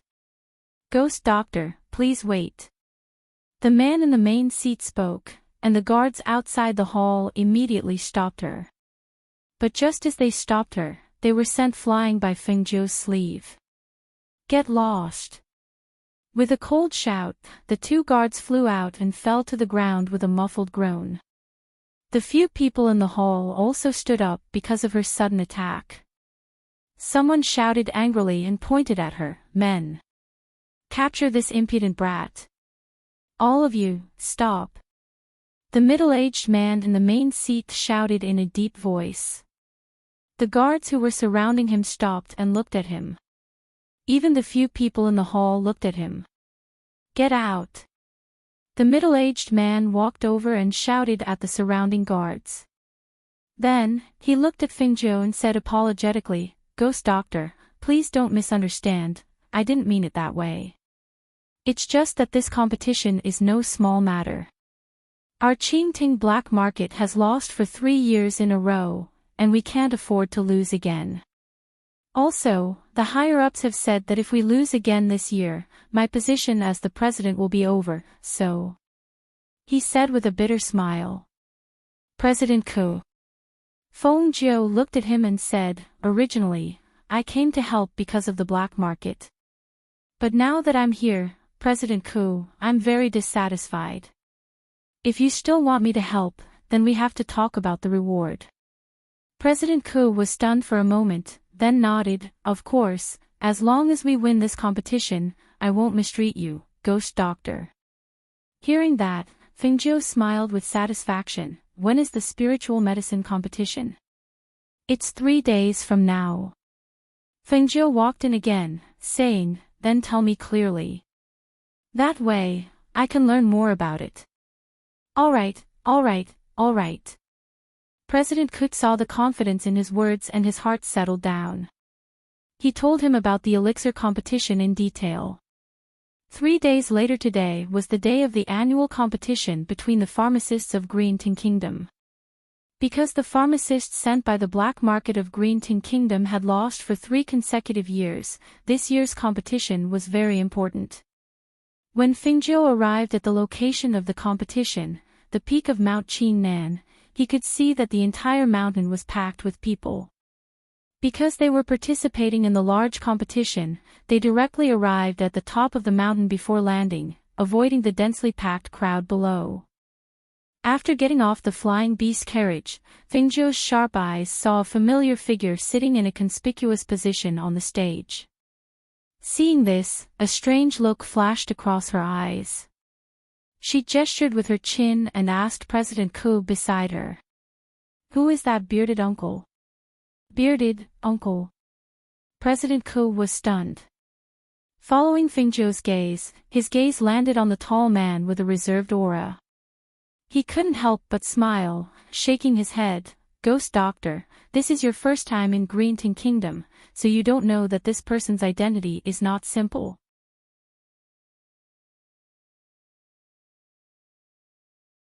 Chapter 172. His surname is Ling, and his name is Mohan. He is a teacher at the most famous school of stars and clouds in the Qingting Kingdom. His background is mysterious, and he is an immortal cultivator. His cultivation level has already reached the golden elixir level. More importantly, he is 25 years old, so you can call him a venerable or a senior. Only 25 years old. She had a strange look on her face and said, "Why does he have a beard at 25 years old? I thought he was at least 35 years old." "Haha, that's why I said his background is mysterious, because no one has seen his real face before," he said with a smile, and his gaze fell on Ling Mohan. "I didn't expect him to come here. Later, I'll pay him a visit. Ghost Doctor, do you want to come with me?" The mysterious teacher at the School of Stars and Clouds. She nodded her head in realization, and no one knew what she was thinking. When she heard that he wanted to pay him a visit, she smiled. Of course, it's good to know such a strong person. Hence, President Ko led her to Ling Mohan. When they appeared, Ling Mohan noticed the devilishly charming man in a dazzling red robe.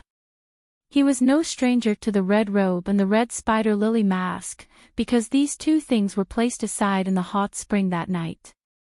Thinking of this, his sharp gaze fell on the man, scrutinizing him. That night, due to the mist from the hot spring, he was unable to see clearly. However, that disfigured face was clearly reflected in his eyes. At this moment, he had no choice but to admit that this red-clothed young man was as dazzling as the sun in the sky. His temperament was unrestrained and noble.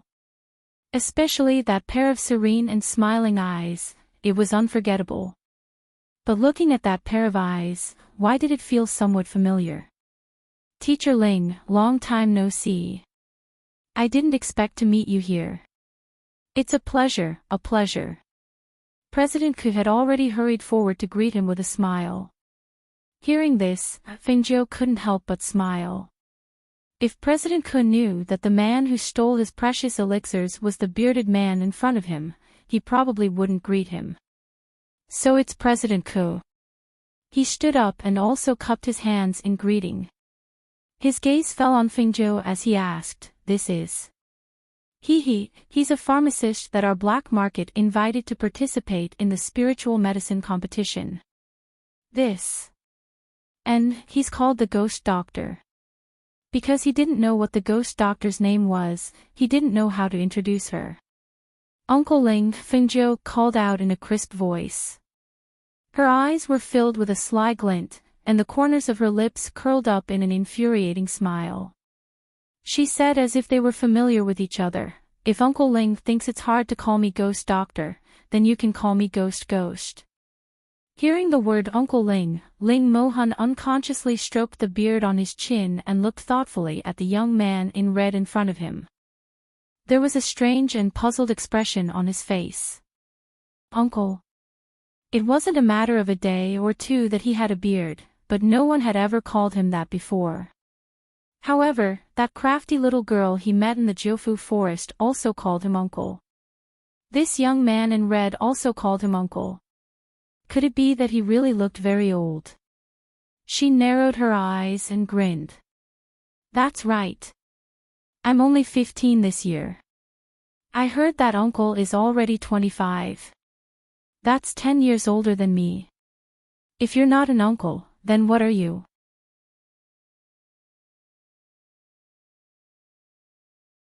Chapter 173.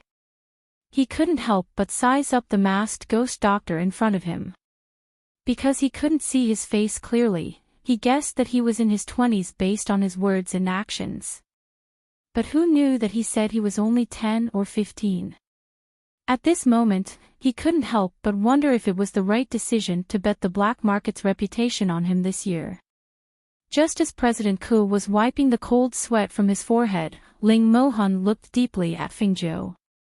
He knew that the other party recognized him and knew that he was the man in black who had barged into the hot spring that night.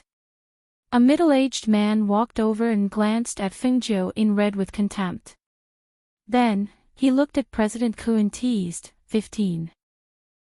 President Ku, where did you find this kid who is still wet behind the ears? Is there no one else in the black market? You actually invited such a little kid to participate in the spiritual medicine competition. Aren't you afraid that he will embarrass the black market? When President Ku heard this, he looked sharply at the middle-aged man and said rudely, "You don't have the right to comment on our black market's affairs. Your black market has lost for 3 years in a row." I can understand President Ku's feelings. The middle-aged man looked at him provocatively and pulled over an 18 or 19-year-old young man behind him. He smiled fawningly at Ling Mohan and said, "Teacher Ling, this is a kid." He was interrupted before he could finish his sentence. Ling Mohan didn't look at the father and son, only looking at Fingzhou and said, "Little brother, the spiritual medicine competition hasn't started yet. Why don't you walk with me?" "Sure." She smiled and said to President Ku, "I'll be back when the competition starts." President Ku looked at Ling Mohan in surprise, then looked at Fingzhou and replied, Okay. Go ahead." Looking at the two of them, one in black and one in red, walking towards the mountain, he was puzzled. Did these two know each other? "What's your relationship with the black market?" Ling Mohan asked. Looking at the young man in red who was shorter than him, he frowned. No wonder he called him uncle. When he stood next to him, he really looked like a child who hadn't grown up. "As you can see, they asked me to help them get first place," she said casually and found a stone to sit on. He stared at him with his deep eyes and asked, "Have I seen you before?" Hearing this, Fingzhou looked at him. Hearing this, Ling Mohan only felt a chill, especially when the other party was staring at him like a wolf, which made him feel even more uncomfortable. "What's wrong with you?" Fingzhou, who got up at some point, leaned in front of him and asked, almost touching his chest. "What are you doing?" Ling Mohan's face fell and he took a few steps back. "I didn't do anything," she said innocently.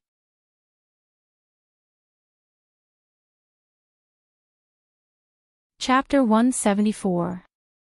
Seeing him fling his sleeves and leave, Fingzhou laughed softly and followed him with light steps. Before he could get close, he was stopped by President Ku. "Little brother Ghost Doctor, the competition is about to start. Come over here quickly, we'll tell you about the other party." He gestured, inviting him to walk towards the other pharmacists in the black market. Seeing this, Feng Jiu stopped joking and followed President Ku to where the pharmacists were. She listened as they pointed at some people not far away and introduced their pharmacists' levels and what they were good at. Around an hour later, the spirit herb competition officially began under everyone's preparations and the announcement of the 8 judges from the Alchemists Association. The first round was an elimination round. There was no need for the pharmacists to compete, only the grades and types of the medicines presented by the pharmacists.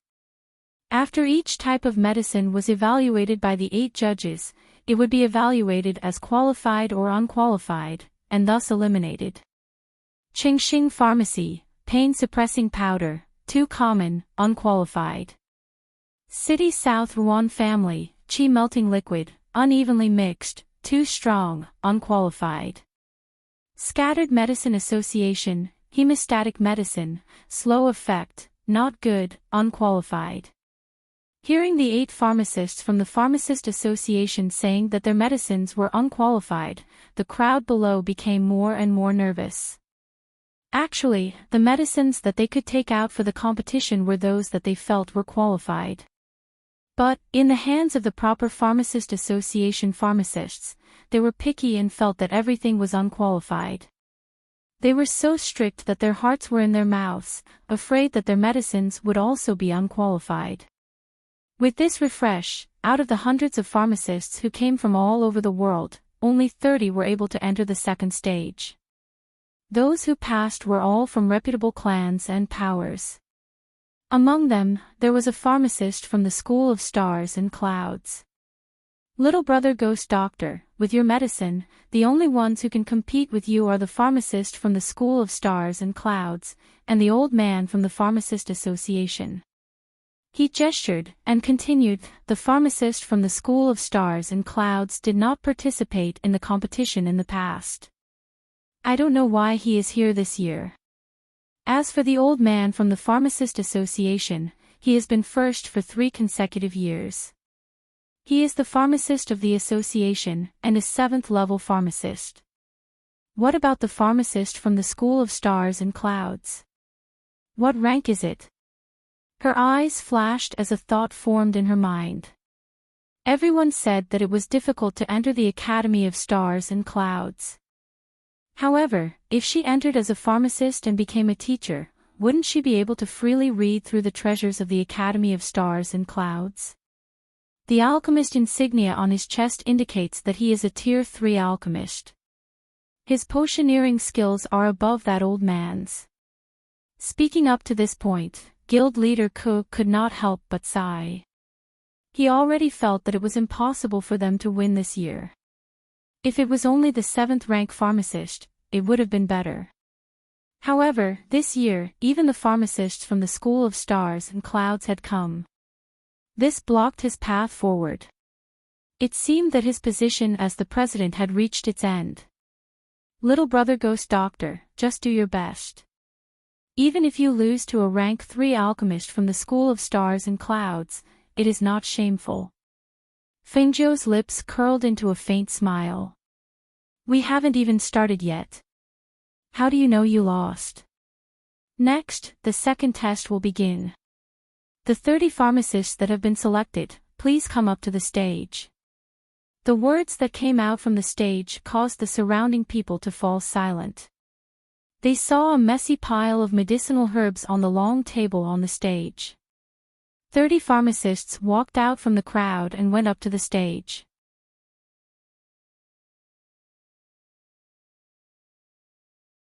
Chapter 175. The red robe fluttered and the crowd could only see a red shadow flashing across the stage. A figure cried out and fell off the stage. "Ah!" A pharmacist fell to the ground in a sorry state. He was scratched by the sharp stones on the ground. Because he fell in the wrong way, he could not stand up. On the stage, a young master dressed in red stood. His robes fluttered in the wind, and his mask, which was covered with blooming red spider lilies, reflected a dazzling light under the sunlight. Everyone could only see a faint smile on his lips, and his entire body emitted a cold and evil aura. His gaze was contemptuously looking at the middle-aged alchemist who was sitting in a sorry state below the stage. When Ling Mohan, who was sitting on the stage, saw this scene, his deep black eyes flashed with a faint light as he stared at the cold and evil figure. He saw the figure suddenly turn around and meet his sharp eyes without warning. It was also at that moment that the light in his eyes dissipated. He sat there quietly, his face stiff and his expression solemn. Fengjiu looked at him in surprise. He felt that this uncle was a person who hid very well. She had interacted with him many times. However, it seemed that every time she interacted with him, she could find a different side of him. What kind of person was he? The crowd on the stage only glanced at the pharmacist who fell off the stage and did not pay attention to him. The middle-aged man secretly pushed the young man in red. Many people saw it. Therefore, it was not surprising that he was kicked off the stage by the young man in red. The head of the family that the middle-aged pharmacist belonged to had a gloomy face. He waved his hand and said, "Send him down the mountain." They stared gloomily at the red figure. Because they knew that he was from the black market, they did not dare to openly make things difficult for him. A middle-aged man standing next to the pile of herbs on the stage gave each person a list of herbs and said in a deep voice, "Pick up the herbs on the list. The first 10 people to pick up all the herbs on the list will enter the next round. The rest will be eliminated. Begin." As soon as he finished speaking, the pharmacists on the stage picked up the herbs on the list in their hands and fought for the herbs on the table. When the teacher from the School of Stars and Clouds finished picking up the herbs and walked out, he could not help but glance to the side. He glanced at the young man in red who was holding the herb basket and frowned. Fengjiu turned his head slightly and smiled at him. Not long after, 10 people emerged victorious. After the others were eliminated, they immediately entered the final round of the competition.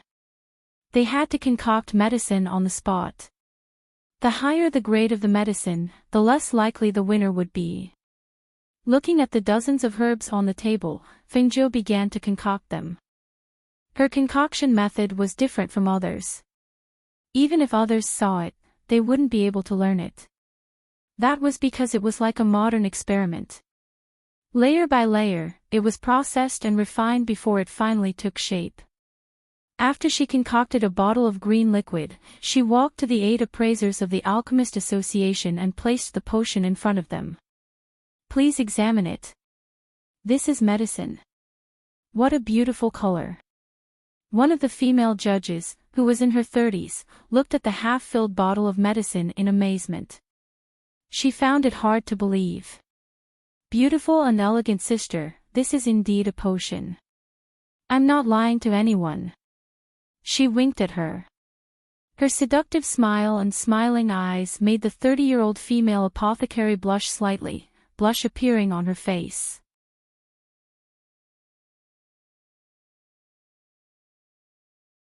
Chapter 176. At this moment, Fengjiu tilted his head slightly, looked at Ling Mohan and asked with a smile, "Uncle Ling, why are you staring at me?" Hearing this, the female alchemist couldn't help but smile. She looked at Fengjiu with a gentle gaze. "Young man, why don't you tell me the effects of this bottle of medicine?" This bottle of medicine is a level 3 speed increasing medicine. As long as you consume it, your speed will increase by 10 times. Even if a martial practitioner is being chased by a martial master, as long as you drink this bottle of medicine, you will have enough speed to escape. Hearing this, everyone on and off the stage took in a breath of cold air. Pairs of eyes stared at the green bottle of medicine. If what he said was true, then this medicine wasn't as simple as a medicine. It was a bottle of spiritual liquid that could save lives at critical moments. Humph. Preposterous. The alchemist teacher from the School of Stars and Clouds walked over and placed the medicine on the table. He glanced at Fingzhou and said, "This is simply preposterous. I have been in contact with medicine for so many years, but I have never heard of a speed-increasing medicine. This is simply nonsense." "That's right. Just based on your age and you are only a level 3 alchemist, you can tell that there is a limit to your medicine refining skills." Her casual words made the old alchemist so angry that his face turned red. He angrily pointed at her and said, You have no respect for your elders. You are simply arrogant and conceited. Ignorant. All right, stop arguing. This bottle of medicine is indeed a level 3 advanced medicine. The old alchemist in the middle opened his mouth. Everyone was silent. Even the alchemist teacher from the School of Stars and Clouds widened his eyes. "President Yu, are you sure? This young man can refine a level 3 advanced medicine?" Hearing this, President Yu was displeased. "Elder Qin, are you doubting my appraisal skills?" Seeing his displeasure, the alchemist teacher from the School of Stars and Clouds quickly adjusted his attitude and respectfully said, "I don't dare. President Yu is the president of the Alchemist Guild. You are the authority of the alchemist world. Naturally, you are experienced and knowledgeable. I lost my sense of propriety, please don't blame me." As he spoke, he looked at Fingzhou with a complicated gaze. He couldn't believe that he had lost to a young man. Ling Mohan's eyes moved slightly, and when his gaze fell on the young man in red, he narrowed his eyes slightly. When the president of the black market heard President Yu's words, he was so excited that tears almost fell from his eyes. "It's actually a third-grade spirit liquid. It's actually a third-grade spirit liquid." He originally thought that there was no hope, but who would have thought that there would be such a pleasant surprise in the end? How could he not be excited? Just then, 16 people in black appeared. Among them, 10 were at the peak of the foundational level while the other 6 were in the golden core. The moment they appeared, a powerful qi permeated the air and engulfed the entire mountain. Hiss! They're from the Yen Palace. What? Were they from the Yen Palace? Run! Ah! Run! The people from Yen are here. In a moment, the crowd was in a panic. Screams and shouts echoed throughout the mountain. Seeing that the situation was not good, Fingzhou immediately rushed down the stage and shouted, "Ling Shuang, run down the mountain quickly." Just as the word "run" left her mouth, a powerful qi came down on her, causing her body to stiffen. In the next moment, she felt a pain at the back of her neck and she lost consciousness and fell down. "Master!"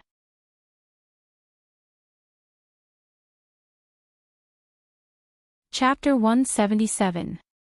Ling Mohan chased after him, but came back not long after. He apologized to the crowd. The other party came quickly and left quickly as well. "I can't see his whereabouts anymore." The people from the Alchemist Guild all shook their heads when they heard this. President Yu sighed, "It's not your fault. The people from Yen have always been elusive and powerful. I'm afraid that the young man was targeted by them because of his talent in alchemy. What kind of power is Yen? Will my master be in danger?" Ling Shuang came in front of them and asked anxiously. The president of the black market walked over and said, "Yen Dian's power is even greater than the black market. Regardless of whether it's the School of Stars and Clouds or the various clans, they are a power that no one can afford to offend. That Yama Lord is even more mysterious. No one knows where Yen Dian's base is. Little brother Ghost Doctor has fallen into their hands. I'm afraid that things are not looking good for him. No. My master will be fine." She shouted loudly and looked coldly at the president of the black market. "Your black market has to help me find my master. Don't worry, we will find out where your master is." President Ku did not decline this point. You can rest assured. According to what I know, Yen Dian has recently captured many alchemists and pharmacists. Perhaps your master will not be in danger. The president of the Alchemist Guild sighed as he said this. A good elixir competition was originally meant to select talents, but who knew that the people from Yen Dian would turn it into this? The news spread like a feather in the wind, causing people to sigh endlessly. Everyone was guessing whether the red-robed young man was alive or dead. And, as night fell, a black figure silently arrived at a house in a few leaps. Greetings to the Yama Lord. The 16 black-robed cultivators in the courtyard respectfully knelt down on one knee. Rise! A low and cold voice containing a powerful aura came out. He brushed his robes and sat down at the stone table in the courtyard. As he turned and sat down, his face was also revealed. It was an astonishingly handsome face. His facial features seemed to have been carefully carved by the heavens, and the contours of his face were as sharp as a knife. He was cold and hard, but he did not lose his handsomeness. Under his sharp eyebrows, there was a pair of deep eyes that contained a mysterious light, containing a sharp and intimidating edge. With just a glance, it made people involuntarily lower their heads, not daring to meet his intimidating black eyes that contained a powerful pressure and sharpness. And under that high nose, his thin sexy lips. They were slightly pursed and his whole body emitted a cold and intimidating aura, noble like a god, but also like the king of the world. If Fengzhou at this moment. That's right, the master of Yen Dian, the Yama Lord, was Ling Mohan, whom Fengzhou was familiar with. Ling Mohan was only a fake identity he used to enter Xingyun as a teacher. The beard on his face was also carefully pasted on, enough to pass off as the real thing. How is he? The Yama Lord asked in a low voice. His low voice revealed a trace of laziness and the aura of a superior. Replying to the Yama Lord, the boy we caught is still unconscious. He hasn't woken up. A black-robed cultivator said respectfully. Take good care of him. Tomorrow, follow me back to Yen Dian. Hearing this, the 16 black-robed cultivators were all delighted. Master is going back to Yen Dian.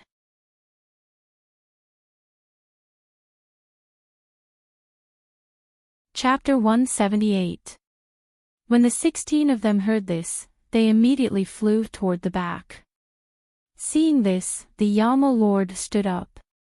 Just as he was about to walk toward the back, he stopped in his tracks and rubbed his chin. Then, he took out half of the silver mask from the space and put it on before he walked toward the back. When he reached the back, he saw that the red figure on the roof was circling around his subordinates like a ghost. The speed at which he retreated and the ferocious attacks made the Yama Lord's eyes light up. When they were at the top of the mountain, the Yama Lord had knocked him out when he was unprepared. Now that he was on guard, the 2 Foundation establishment cultivators under him were unable to take him down. He had to admit that he had impressed the Yama Lord once again. Unfortunately, it was impossible for him to escape now that he had fallen into his hands. Hiss! One of the Foundation establishment cultivators in black was kicked by Fengzhou. He took a few steps back and rubbed his aching chest as he cursed under his breath. Fuck! What did you eat growing up? Why are your legs so strong? Fengzhou retracted his leg and threw a punch at another Foundation establishment cultivator who was approaching him. He sneered, "Of course I grew up drinking breast milk." Hearing this, the Yama Lord, who was standing below with his hands behind his back, smirked. His deep gaze landed on the red figure and he ordered, "Take him down." Yes. The Golden Core stage cultivators who were watching from the side immediately responded. 2 of them flew out, and a strong pressure enveloped the area. With one move, they captured Feng 9. Fuck! Not only are you bullying me with numbers, but you're also bullying me. Hiss! This is so awkward. My hands! She screamed in pain and glared at them in anger. This was the difference in strength. In this world, the strong were respected. Even if her strength was considered one of the best in the country of glorious sun, she was still vulnerable in the face of these powerful cultivators in a mid-tier 6th-tier country. In the face of such a strong opponent, she knew that she could not escape, but she still wanted to try. As expected, her hands were twisted behind her back. Hiss. Usually, he didn't feel any pain when he twisted other people's hands. Why did he feel as if his bones and tendons were about to be dislocated when he was twisted in the opposite direction? Master, we've captured her. 2 golden core cultivators held her captive in front of the Yama Lord. Fengjiu raised her head and saw the man in a black robe with dark patterns standing in front of her with his hands behind his back. Although the other party's face was covered by half a silver mask, revealing only his sexy thin lips below his nose and his cold and hard chin, but his slender and strong physique, his strong and straight figure, and the aura he exuded, still made her eyes light up. At that moment, she whistled like a rich playboy and praised, "What a sexy and seductive man." Seeing him act like a hoodlum in front of their master in front of everyone, the 16 black-clothed cultivators were stunned. They quickly glanced at their master and quickly lowered their heads to hide the uncontrollable smile on their faces. A sexy and alluring man. Talking about their master. This young man probably doesn't want to live anymore. When the Yama Lord heard Fengjiu's words, he raised his eyebrows and the corners of his mouth curled into a wicked smile. Sexy. Seductive. Maybe I can take it as a compliment. However, no matter how one listened to it, that low and magnetic languid voice seemed to contain a fatal danger. Praise, praise beauty.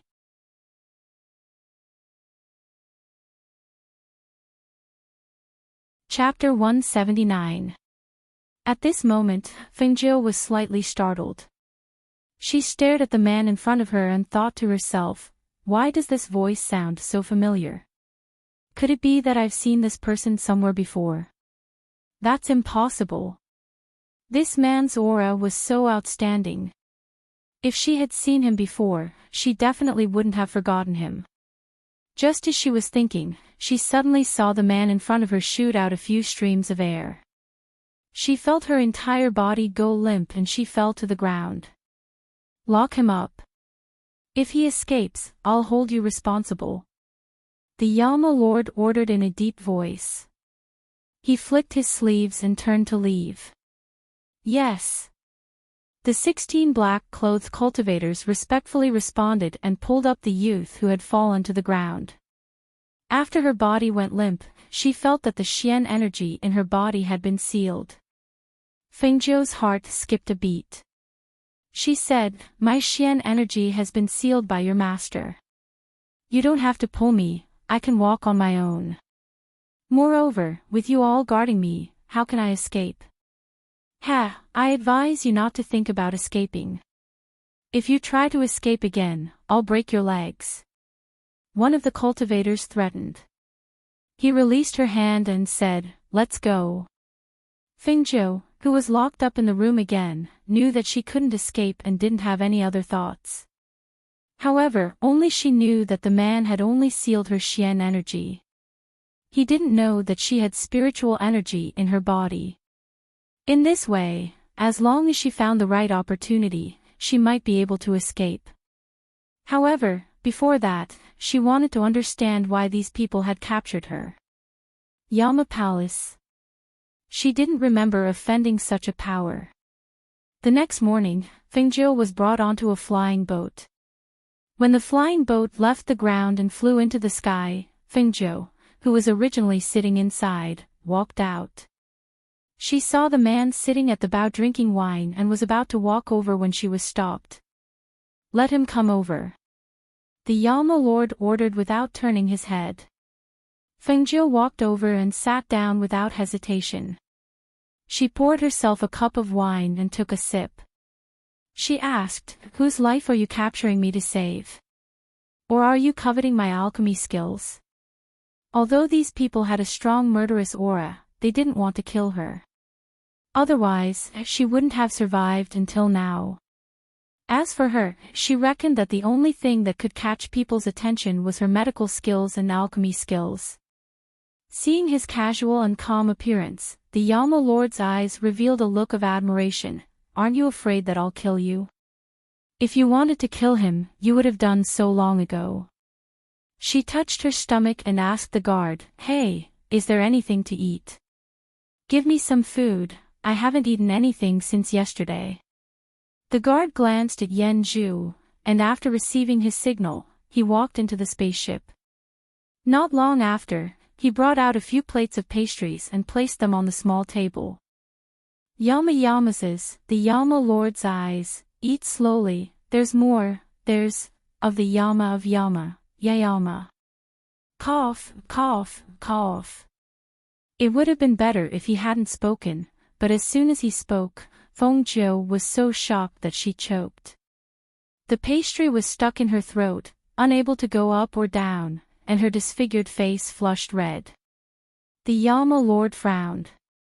He watched as Feng Jiu poured a cup of water from her chest and gulped it down. She took a deep breath and glared at him.